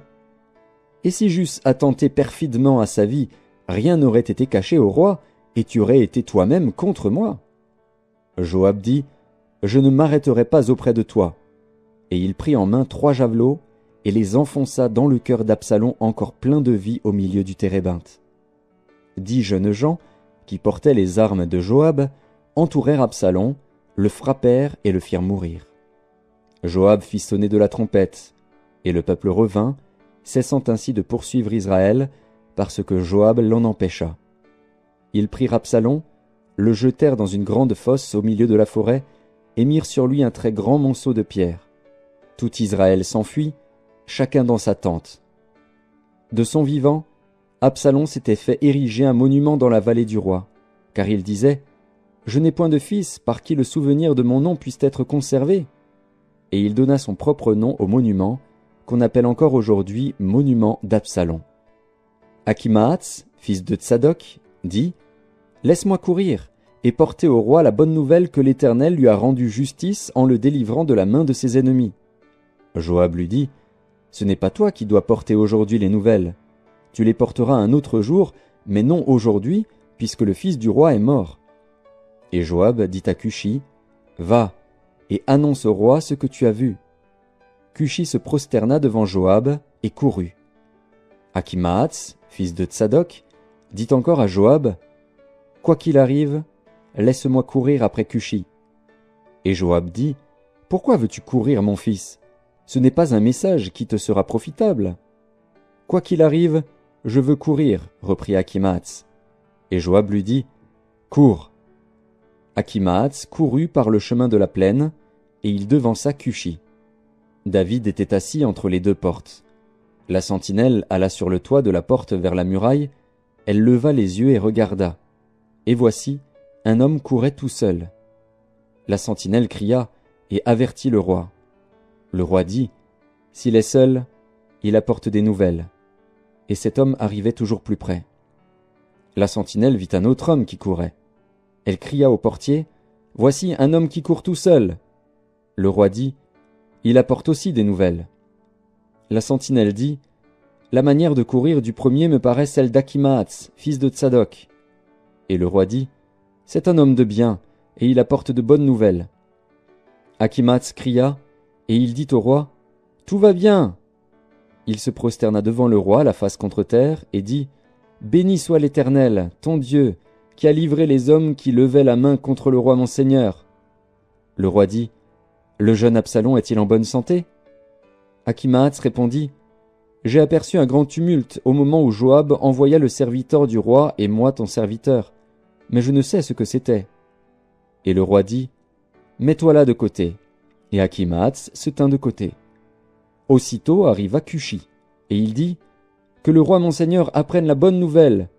Aujourd'hui l'Éternel t'a rendu justice en te délivrant de la main de tous ceux qui s'élevaient contre toi. » Le roi dit à Cushi, « Le jeune homme Absalom est-il en bonne santé ?» Cushi répondit, « Qu'il soit comme ce jeune homme, les ennemis du roi mon seigneur, et tous ceux qui s'élèvent contre toi pour te faire du mal. » Alors le roi, saisi d'émotion, monta dans la chambre au-dessus de la porte et pleura. Il disait en marchant, « Mon fils Absalom, mon fils Absalom, que ne suis-je mort à ta place? Absalom, mon fils, mon fils !» Chapitre 19. On vint dire à Joab, « Voici, le roi pleure et se lamente à cause d'Absalom. » Et la victoire, ce jour-là, fut changée en deuil pour tout le peuple, car en ce jour le peuple entendait dire « Le roi est affligé à cause de son fils. » Ce même jour, le peuple rentra dans la ville à la dérobée, comme l'auraient fait des gens honteux d'avoir pris la fuite dans le combat. Le roi s'était couvert le visage, et il criait à haute voix « Mon fils Absalom, Absalom, mon fils, mon fils !» Joab entra dans la chambre où était le roi, et dit « Tu couvres aujourd'hui de confusion la face de tous tes serviteurs, qui ont aujourd'hui sauvé ta vie, celle de tes fils et de tes filles, celle de tes femmes et de tes concubines. Tu aimes ceux qui te haïssent et tu hais ceux qui t'aiment, car tu montres aujourd'hui qu'il n'y a pour toi ni chef ni serviteur. Et je vois maintenant que, si Absalom vivait et que nous fussions tous morts en ce jour, cela serait agréable à tes yeux.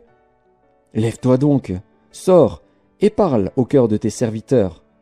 Car je jure par l'Éternel que, si tu ne sors pas, il ne restera pas un homme avec toi cette nuit, et ce sera pour toi pire que tous les malheurs qui te sont arrivés depuis ta jeunesse jusqu'à présent. » Alors le roi se leva, et il s'assit à la porte.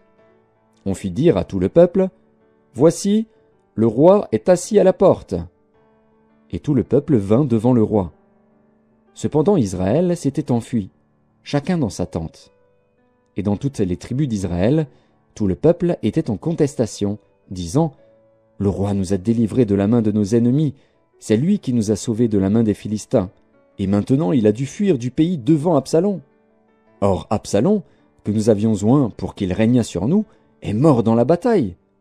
Pourquoi ne parlez-vous pas de faire revenir le roi ?» De son côté, le roi David envoya dire aux sacrificateurs Tsadok et Abiatar, « Parlez aux anciens de Juda, et dites-leur, « Pourquoi seriez-vous les derniers à ramener le roi dans sa maison ?» Car ceux qui se disaient dans tout Israël étaient parvenus jusqu'au roi.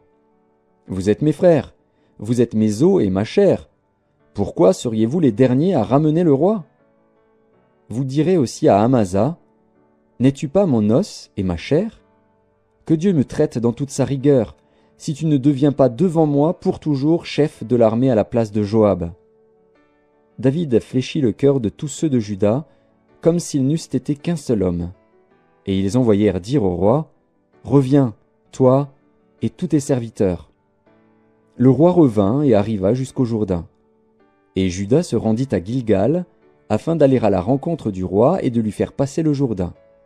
Shimei, fils de Guéra, benjamite, qui était de Bachurim, se hâta de descendre avec ceux de Juda à la rencontre du roi David. Il avait avec lui 1000 hommes de Benjamin et Tsiba, serviteurs de la maison de Saül, et les 15 fils et les 20 serviteurs de Tsiba. Ils passèrent le Jourdain à la vue du roi. Le bateau, mis à la disposition du roi, faisait la traversée pour transporter sa maison. Et au moment où le roi allait passer le Jourdain, Shimei, fils de Guéra, se prosterna devant lui. Et il dit au roi, « Que mon seigneur ne tienne pas compte de mon iniquité, qu'il oublie que ton serviteur l'a offensé le jour où le roi mon seigneur sortait de Jérusalem, et que le roi n'y ait point égard. Car ton serviteur reconnaît qu'il a péché. Et voici, je viens aujourd'hui le premier de toute la maison de Joseph à la rencontre du roi mon seigneur. » Alors Abishai, fils de Tseruja, prit la parole et dit, « Shimei ne doit-il pas mourir pour avoir maudit loin de l'Éternel ?» Mais David dit, « Qu'ai-je à faire avec vous, fils de Tseruja, et pourquoi vous montrez-vous aujourd'hui mes adversaires? Aujourd'hui ferait-on mourir un homme en Israël? Ne sais-je donc pas que je règne aujourd'hui sur Israël ?» Et le roi dit à Shimei, « Tu ne mourras point. Et le roi le lui jura. Méphibosheth, fils de Saül, descendit aussi à la rencontre du roi. Il n'avait point soigné ses pieds, ni fait sa barbe, ni lavé ses vêtements, depuis le jour où le roi s'en était allé jusqu'à celui où il revenait en paix. Lorsqu'il se rendit au-devant du roi à Jérusalem, le roi lui dit « Pourquoi n'es-tu pas venu avec moi, Méphibosheth » Et il répondit « Ô roi mon seigneur, mon serviteur m'a trompé, car ton serviteur, qui est boiteux, avait dit « Je ferai seller mon âne, je le monterai, et j'irai avec le roi. » Et il a calomnié ton serviteur auprès de mon seigneur le roi. Mais mon seigneur le roi est comme un ange de Dieu. Fais ce qui te semblera bon. Car tous ceux de la maison de mon père n'ont été que des gens dignes de mort devant le roi mon seigneur. Et cependant tu as mis ton serviteur au nombre de ceux qui mangent à ta table. Quel droit puis-je encore avoir, et qu'ai-je à demander au roi » Le roi lui dit « À quoi bon toutes tes paroles? Je l'ai déclaré, toi et Tsiba, vous partagerez les terres. » Et Méphibosheth dit au roi « Qu'il prenne même le tout, puisque le roi mon seigneur rentre en paix dans sa maison. » Barzillai, le Galaadite, descendit de Roguélim et passa le Jourdain avec le roi pour l'accompagner jusqu'au-delà du Jourdain. Barzillai était très vieux, âgé de 80 ans. Il avait entretenu le roi pendant son séjour à Mahanaïm, car c'était un homme fort riche. Le roi dit à Barzillai « Viens avec moi, je te nourrirai chez moi à Jérusalem. » Mais Barzillai répondit au roi « Combien d'années vivrai-je encore pour que je monte avec le roi à Jérusalem? Je suis aujourd'hui âgé de 80 ans. Puis-je connaître ce qui est bon et ce qui est mauvais? Ton serviteur peut-il savourer ce qu'il mange et ce qu'il boit? Puis-je encore entendre la voix des chanteurs et des chanteuses? Et pourquoi ton serviteur serait-il encore à charge à mon seigneur le roi? Ton serviteur ira un peu au-delà du Jourdain avec le roi. Pourquoi, d'ailleurs, le roi m'accorderait-il ce bienfait? Que ton serviteur s'en retourne, et que je meure dans ma ville, près du sépulcre de mon père et de ma mère. Mais voici ton serviteur Kimham, qui passera avec le roi mon seigneur. Fais pour lui ce que tu trouveras bon. » Le roi dit, « Que Kimham passe avec moi, et je ferai pour lui ce qui te plaira. Tout ce que tu désireras de moi, je te l'accorderai. » Quand tout le peuple eut passé le Jourdain et que le roi l'eut aussi passé, le roi baisa Barzillai et le bénit. Et Barzillai retourna dans sa demeure. Le roi se dirigea vers Gilgal, et Kimham l'accompagna. Tout le peuple de Juda et la moitié du peuple d'Israël avaient fait passer le Jourdain au roi. Mais voici, tous les hommes d'Israël abordèrent le roi et lui dirent « Pourquoi nos frères, les hommes de Juda, t'ont-ils enlevé et ont-ils fait passer le Jourdain au roi, à sa maison et à tous les gens de David ?» Tous les hommes de Juda répondirent aux hommes d'Israël « C'est que le roi nous tient de plus près. Et qui a-t-il là pour vous irriter? Avons-nous vécu aux dépens du roi? Nous a-t-il fait des présents? » Et les hommes d'Israël répondirent aux hommes de Juda « Le roi nous appartient 10 fois autant, et David même plus qu'à vous. Pourquoi nous avez-vous méprisés? N'avons-nous pas été les premiers à proposer de faire revenir notre roi? » Et les hommes de Juda parlèrent avec plus de violence que les hommes d'Israël. Chapitre 20. Il se trouvait là un méchant homme, nommé Sheba, fils de Bichri, benjamite. Il sonna de la trompette, et dit « Point de part pour nous avec David, point d'héritage pour nous avec le fils d'Isaïe. Chacun à sa tente, Israël. » Et tous les hommes d'Israël s'éloignèrent de David, et suivirent Sheba, fils de Bichri. Mais les hommes de Juda restèrent fidèles à leur roi, et l'accompagnèrent depuis le Jourdain jusqu'à Jérusalem. David rentra dans sa maison à Jérusalem. Le roi prit les 10 concubines qu'il avait laissées pour garder la maison, et il les mit dans un lieu où elles étaient séquestrées. Il pourvut à leur entretien, mais il n'alla point vers elles. Et elles furent enfermées jusqu'au jour de leur mort, vivant dans un état de veuvage. Le roi dit à Amasa, « Convoque-moi d'ici à 3 jours les hommes de Juda, et toi, sois ici présent. » Amasa partit pour convoquer Juda, mais il tarda au-delà du temps que le roi avait fixé. David dit alors à Abishai, « Sheba, fils de Bichri, va maintenant nous faire plus de mal qu'Absalom. Prends toi-même les serviteurs de ton maître et poursuis-le, de peur qu'il ne trouve des villes fortes et ne se dérobe à nos yeux. » Et Abishai partit, suivi des gens de Joab, des Kérétiens et des Pélétiens, et de tous les vaillants hommes. Ils sortirent de Jérusalem, afin de poursuivre Sheba, fils de Bichri. Lorsqu'ils furent près de la grande pierre qui est à Gabaon, Amasa arriva devant eux. Joab était ceint d'une épée par-dessus les habits dont il était revêtu. Elle était attachée à ses reins dans le fourreau, d'où elle glissa, comme Joab s'avançait. Joab dit à Amasa, « Te portes-tu bien, mon frère ?» Et de la main droite il saisit la barbe d'Amasa pour le baiser. Amasa ne prit point garde à l'épée qui était dans la main de Joab. Et Joab l'en frappa au ventre et répandit ses entrailles à terre, sans lui porter un second coup. Et Amasa mourut. Joab et son frère Abishai marchèrent à la poursuite de Sheba, fils de Bichri. Un homme d'entre les gens de Joab resta près d'Amasa, et il disait, « Qui veut de Joab et qui est pour David? Qu'il suive Joab. » Amasa se roulait dans le sang au milieu de la route. Et cet homme, ayant vu que tout le peuple s'arrêtait, poussa Amasa hors de la route dans un champ et jeta sur lui un vêtement, lorsqu'il vit que tous ceux qui arrivaient près de lui s'arrêtaient. Quand il fut ôté de la route, chacun suivit Joab, afin de poursuivre Sheba, fils de Bichri. Joab traversa toutes les tribus d'Israël dans la direction d'Abel-Beth-Maaka, et tous les hommes d'élite se rassemblèrent et le suivirent. Ils vinrent assiéger Sheba dans Abel-Beth-Maaka, et ils élevèrent contre la ville une terrasse qui atteignait le rempart. Tout le peuple qui était avec Joab sapait la muraille pour la faire tomber. Alors une femme habile se mit à crier de la ville, « Écoutez, écoutez! Dites, je vous prie, à Joab, approche jusqu'ici, je veux te parler. » Il s'approcha d'elle, et la femme dit, « Es-tu Joab ?»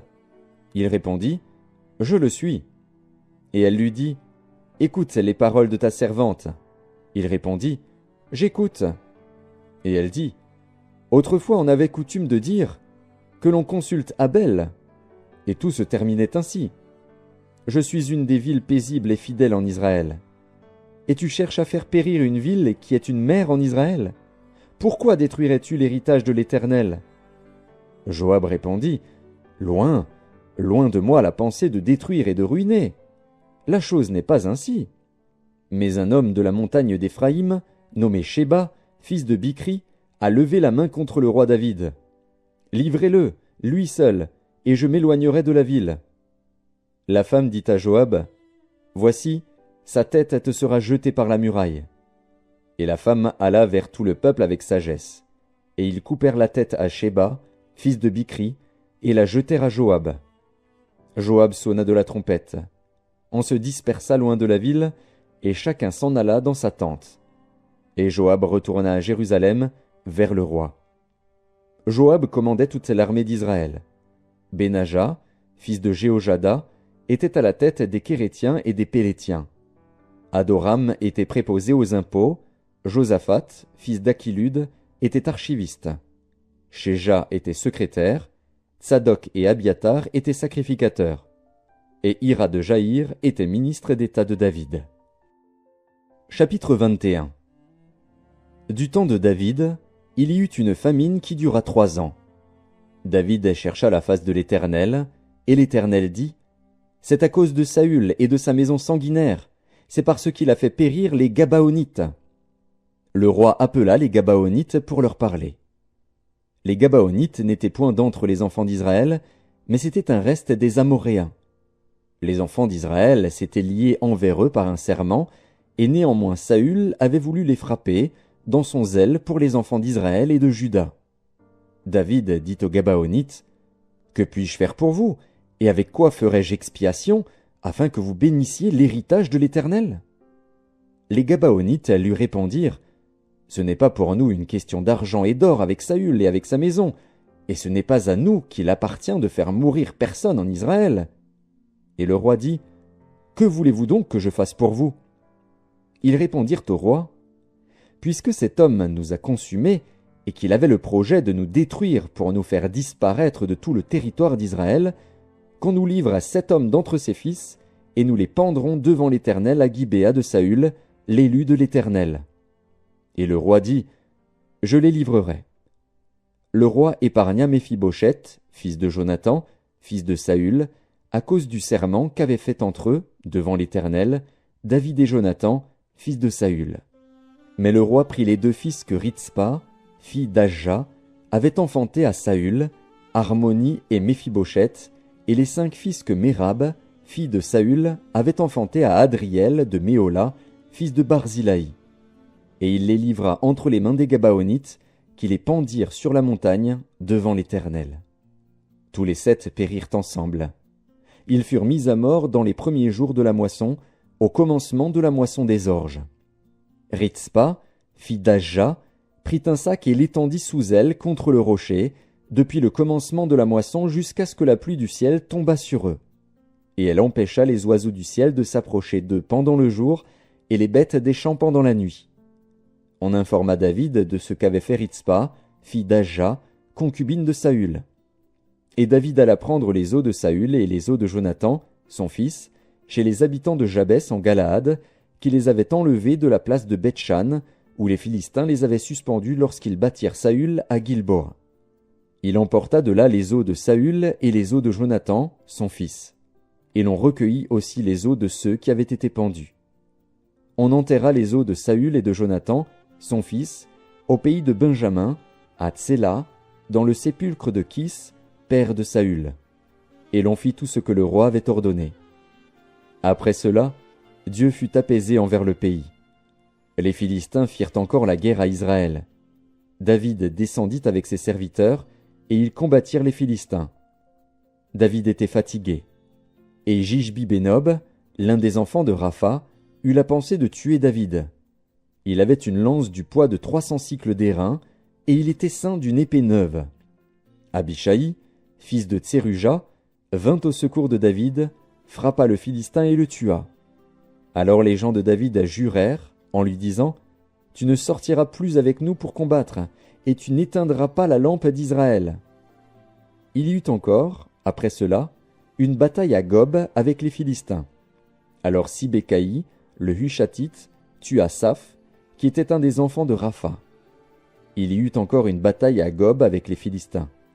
Et Elkanan, fils de Jaaré-Oregim, de Bethléem, tua Goliath de Gath, qui avait une lance dont le bois était comme une ensouple de tisserand. Il y eut encore une bataille à Gath. Il s'y trouva un homme de haute taille, qui avait 6 doigts à chaque main et à chaque pied, 24 en tout, et qui était aussi issu de Rapha. Il jeta un défi à Israël, et Jonathan, fils de Chiméa, frère de David, le tua. Ces 4 hommes étaient des enfants de Rapha à Gath. Ils périrent par la main de David et par la main de ses serviteurs. Chapitre 22. David adressa à l'Éternel les paroles de ce cantique, lorsque l'Éternel l'eut délivré de la main de tous ses ennemis et de la main de Saül. Il dit, « L'Éternel est mon rocher, ma forteresse, mon libérateur. Dieu est mon rocher, où je trouve un abri, mon bouclier et la force qui me sauve, ma haute retraite et mon refuge. Ô mon Sauveur, tu me garantis de la violence. Je m'écrie, loué soit l'Éternel, et je suis délivré de mes ennemis. Car les flots de la mort m'avaient environné, les torrents de la destruction m'avaient épouvanté. Les liens du sépulcre m'avaient entouré, les filets de la mort m'avaient surpris. Dans ma détresse, j'ai invoqué l'Éternel, j'ai invoqué mon Dieu. De son palais, il a entendu ma voix, et mon cri est parvenu à ses oreilles. La terre fut ébranlée et trembla, les fondements des cieux frémirent, et ils furent ébranlés, parce qu'il était irrité. Il s'élevait de la fumée dans ses narines, et un feu dévorant sortait de sa bouche. Il en jaillissait des charbons embrasés. Il abaissa les cieux, et il descendit. Il y avait une épaisse nuée sous ses pieds. Il était monté sur un chérubin, et il volait. Il paraissait sur les ailes du vent. Il faisait des ténèbres une tente autour de lui. Il était enveloppé d'amas d'eau et de sombres nuages. De la splendeur qui le précédait s'élançaient des charbons de feu. L'Éternel tonna des cieux, le Très-Haut fit retentir sa voix. Il lança des flèches et dispersa mes ennemis, la foudre, et les mit en déroute. Le lit de la mer apparut, les fondements du monde furent découverts par la menace de l'Éternel, par le bruit du souffle de ses narines. Il étendit sa main d'en haut, il me saisit, il me retira des grandes eaux. Il me délivra de mon adversaire puissant, de mes ennemis qui étaient plus forts que moi. Il m'avait surpris au jour de ma détresse, mais l'Éternel fut mon appui. Il m'a mis au large, il m'a sauvé, parce qu'il m'aime. L'Éternel m'a traité selon ma droiture, il m'a rendu selon la pureté de mes mains. Car j'ai observé les voies de l'Éternel, et je n'ai point été coupable envers mon Dieu. Toutes ses ordonnances ont été devant moi, et je ne me suis point écarté de ses lois. J'ai été sans reproche envers lui, et je me suis tenu en garde contre mon iniquité. Aussi l'Éternel m'a rendu selon ma droiture, selon ma pureté devant ses yeux. Avec celui qui est bon, tu te montres bon. Avec l'homme droit, tu agis selon ta droiture. Avec celui qui est pur, tu te montres pur. Et avec le pervers, tu agis selon sa perversité. Tu sauves le peuple qui s'humilie. Et de ton regard, tu abaisses les orgueilleux. Oui, tu es ma lumière, ô Éternel. L'Éternel éclaire mes ténèbres. Avec toi, je me précipite sur une troupe en armes. Avec mon Dieu, je franchis une muraille. Les voies de Dieu sont parfaites. La parole de l'Éternel est éprouvée. Il est un bouclier pour tous ceux qui se confient en lui. Car qui est Dieu, si ce n'est l'Éternel? Et qui est un rocher, si ce n'est notre Dieu? C'est Dieu qui est ma puissante forteresse, et qui me conduit dans la voie droite. Il rend mes pieds semblables à ceux des biches, et il me place sur mes lieux élevés. Il exerce mes mains au combat, et mes bras tendent l'arc d'airain. Tu me donnes le bouclier de ton salut, et je deviens grand par ta bonté. Tu élargis le chemin sous mes pas, et mes pieds ne chancellent point. Je poursuis mes ennemis, et je les détruis. Je ne reviens pas avant de les avoir anéantis. Je les anéantis, je les brise, et ils ne se relèvent plus. Ils tombent sous mes pieds. Tu me ceins de force pour le combat. Tu fais plier sous moi mes adversaires. Tu fais tourner le dos à mes ennemis devant moi, et j'extermine ceux qui me haïssent. Ils regardent autour d'eux, et personne pour les sauver. Ils crient à l'Éternel, et il ne leur répond pas. Je les broie comme la poussière de la terre, je les écrase, je les foule comme la boue des rues. Tu me délivres des dissensions de mon peuple. Tu me conserves pour chef des nations. Un peuple que je ne connaissais pas m'est asservi. Les fils de l'étranger me flattent. Ils m'obéissent au premier ordre. Les fils de l'étranger sont en défaillance. Ils tremblent hors de leur forteresse. Vive l'Éternel est vivant, et béni soit mon rocher. Que Dieu, le rocher de mon salut, soit exalté. Le Dieu qui est mon vengeur, qui m'assujettit les peuples, et qui me fait échapper à mes ennemis. Tu m'élèves au-dessus de mes adversaires, tu me délivres de l'homme violent. C'est pourquoi je te louerai parmi les nations, ô Éternel, et je chanterai à la gloire de ton nom. Il accorde de grandes délivrances à son roi, et il fait miséricorde à son oint, à David, et à sa postérité, pour toujours. Chapitre 23. Voici les dernières paroles de David. Paroles de David, fils d'Isaïe, paroles de l'homme haut placé, de loin du Dieu de Jacob, du chantre agréable d'Israël. L'Esprit de l'Éternel parle par moi, et sa parole est sur ma langue. Le Dieu d'Israël a parlé, le rocher d'Israël m'a dit, « Celui qui règne parmi les hommes avec justice, celui qui règne dans la crainte de Dieu, est pareil à la lumière du matin, quand le soleil brille et que la matinée est sans nuages. Ses rayons, après la pluie, font sortir de terre la verdure. N'en est-il pas ainsi de ma maison devant Dieu, puisqu'il a fait avec moi une alliance éternelle, en tout point bien réglée et offrant pleine sécurité? Ne fera-t-il pas germer tout mon salut et tous mes désirs?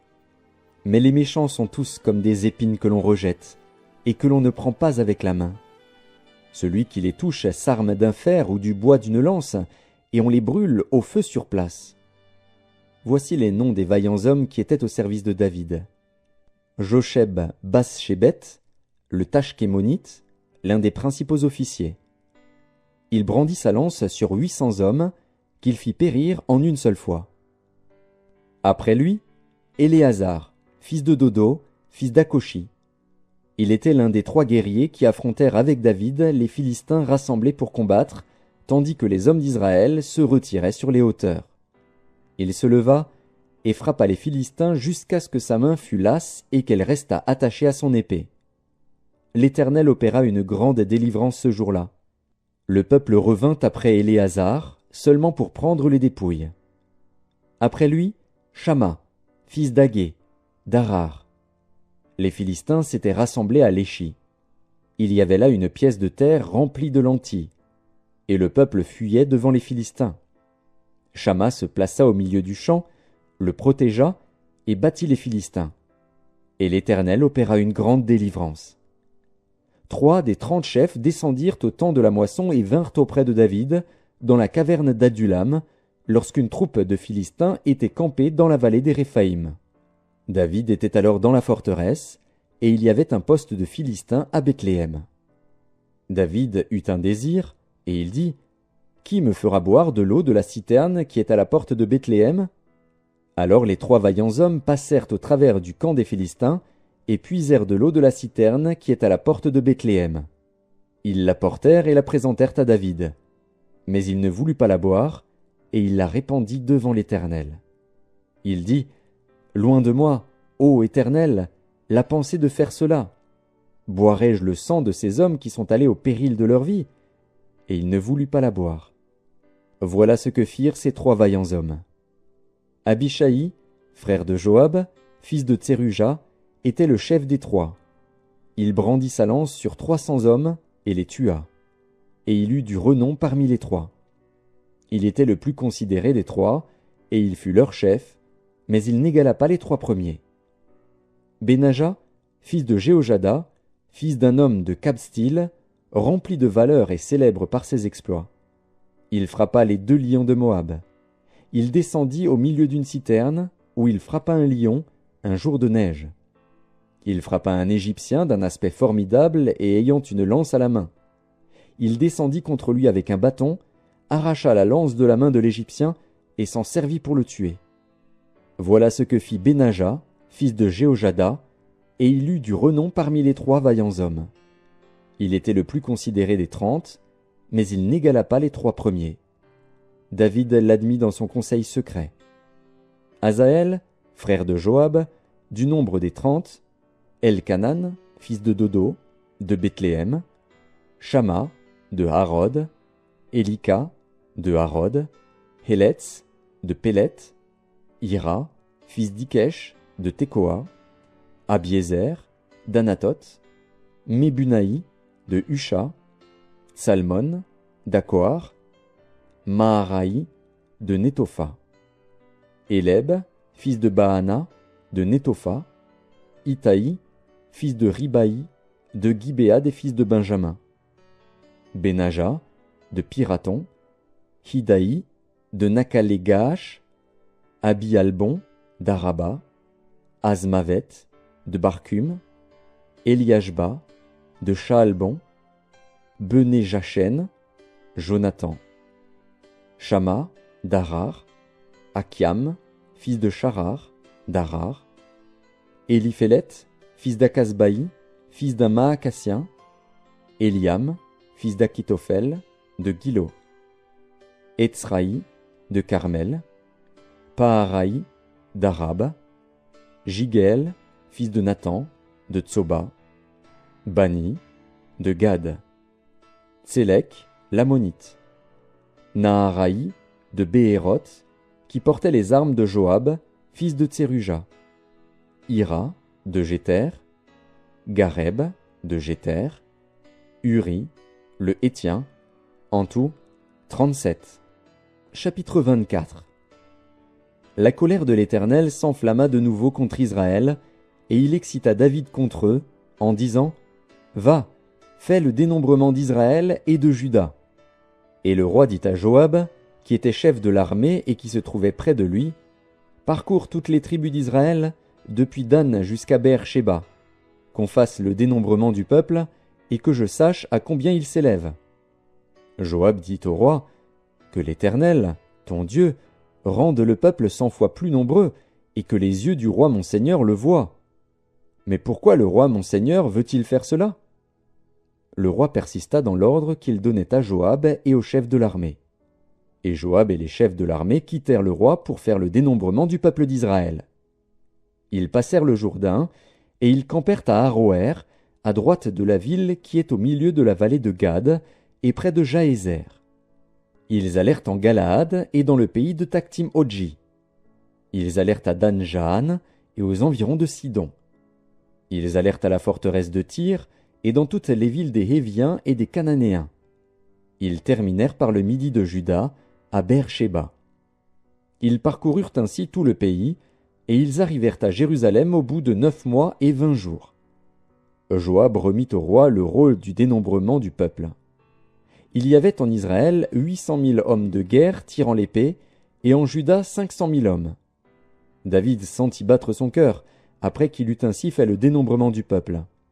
Et il dit à l'Éternel, « J'ai commis un grand péché en faisant cela.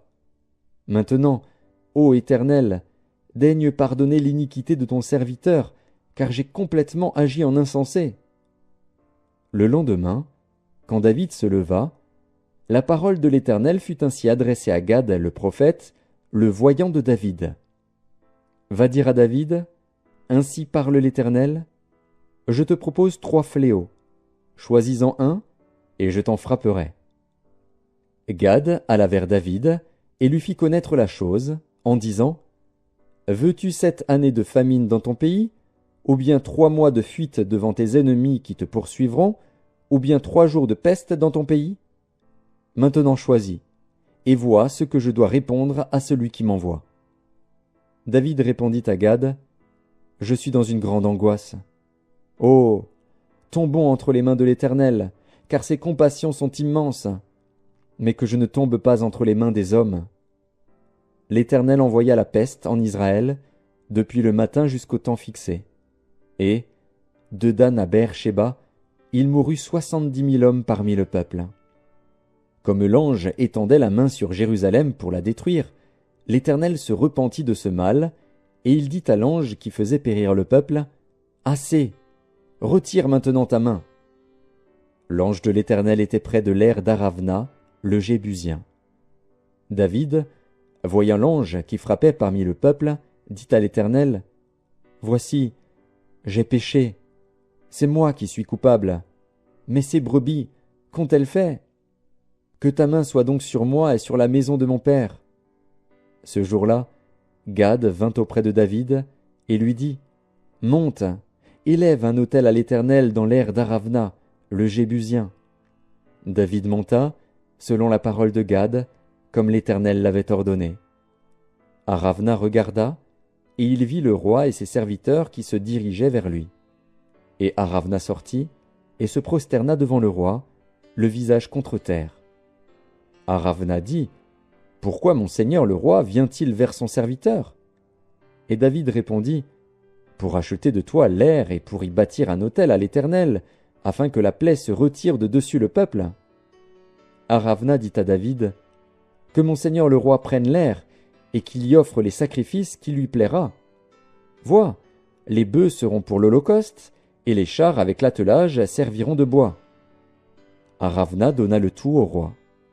Et Aravna dit au roi, « Que l'Éternel ton Dieu te soit favorable. » Mais le roi dit à Aravna, « Non, je veux l'acheter de toi à prix d'argent, et je n'offrirai point à l'Éternel, mon Dieu, des holocaustes qui ne me coûtent rien. » Et David acheta l'aire et les bœufs pour 50 sicles d'argent. David bâtit là un autel à l'Éternel, et il offrit des holocaustes et des sacrifices d'action de grâce. Alors l'Éternel fut apaisé envers le pays, et la plaie se retira d'Israël.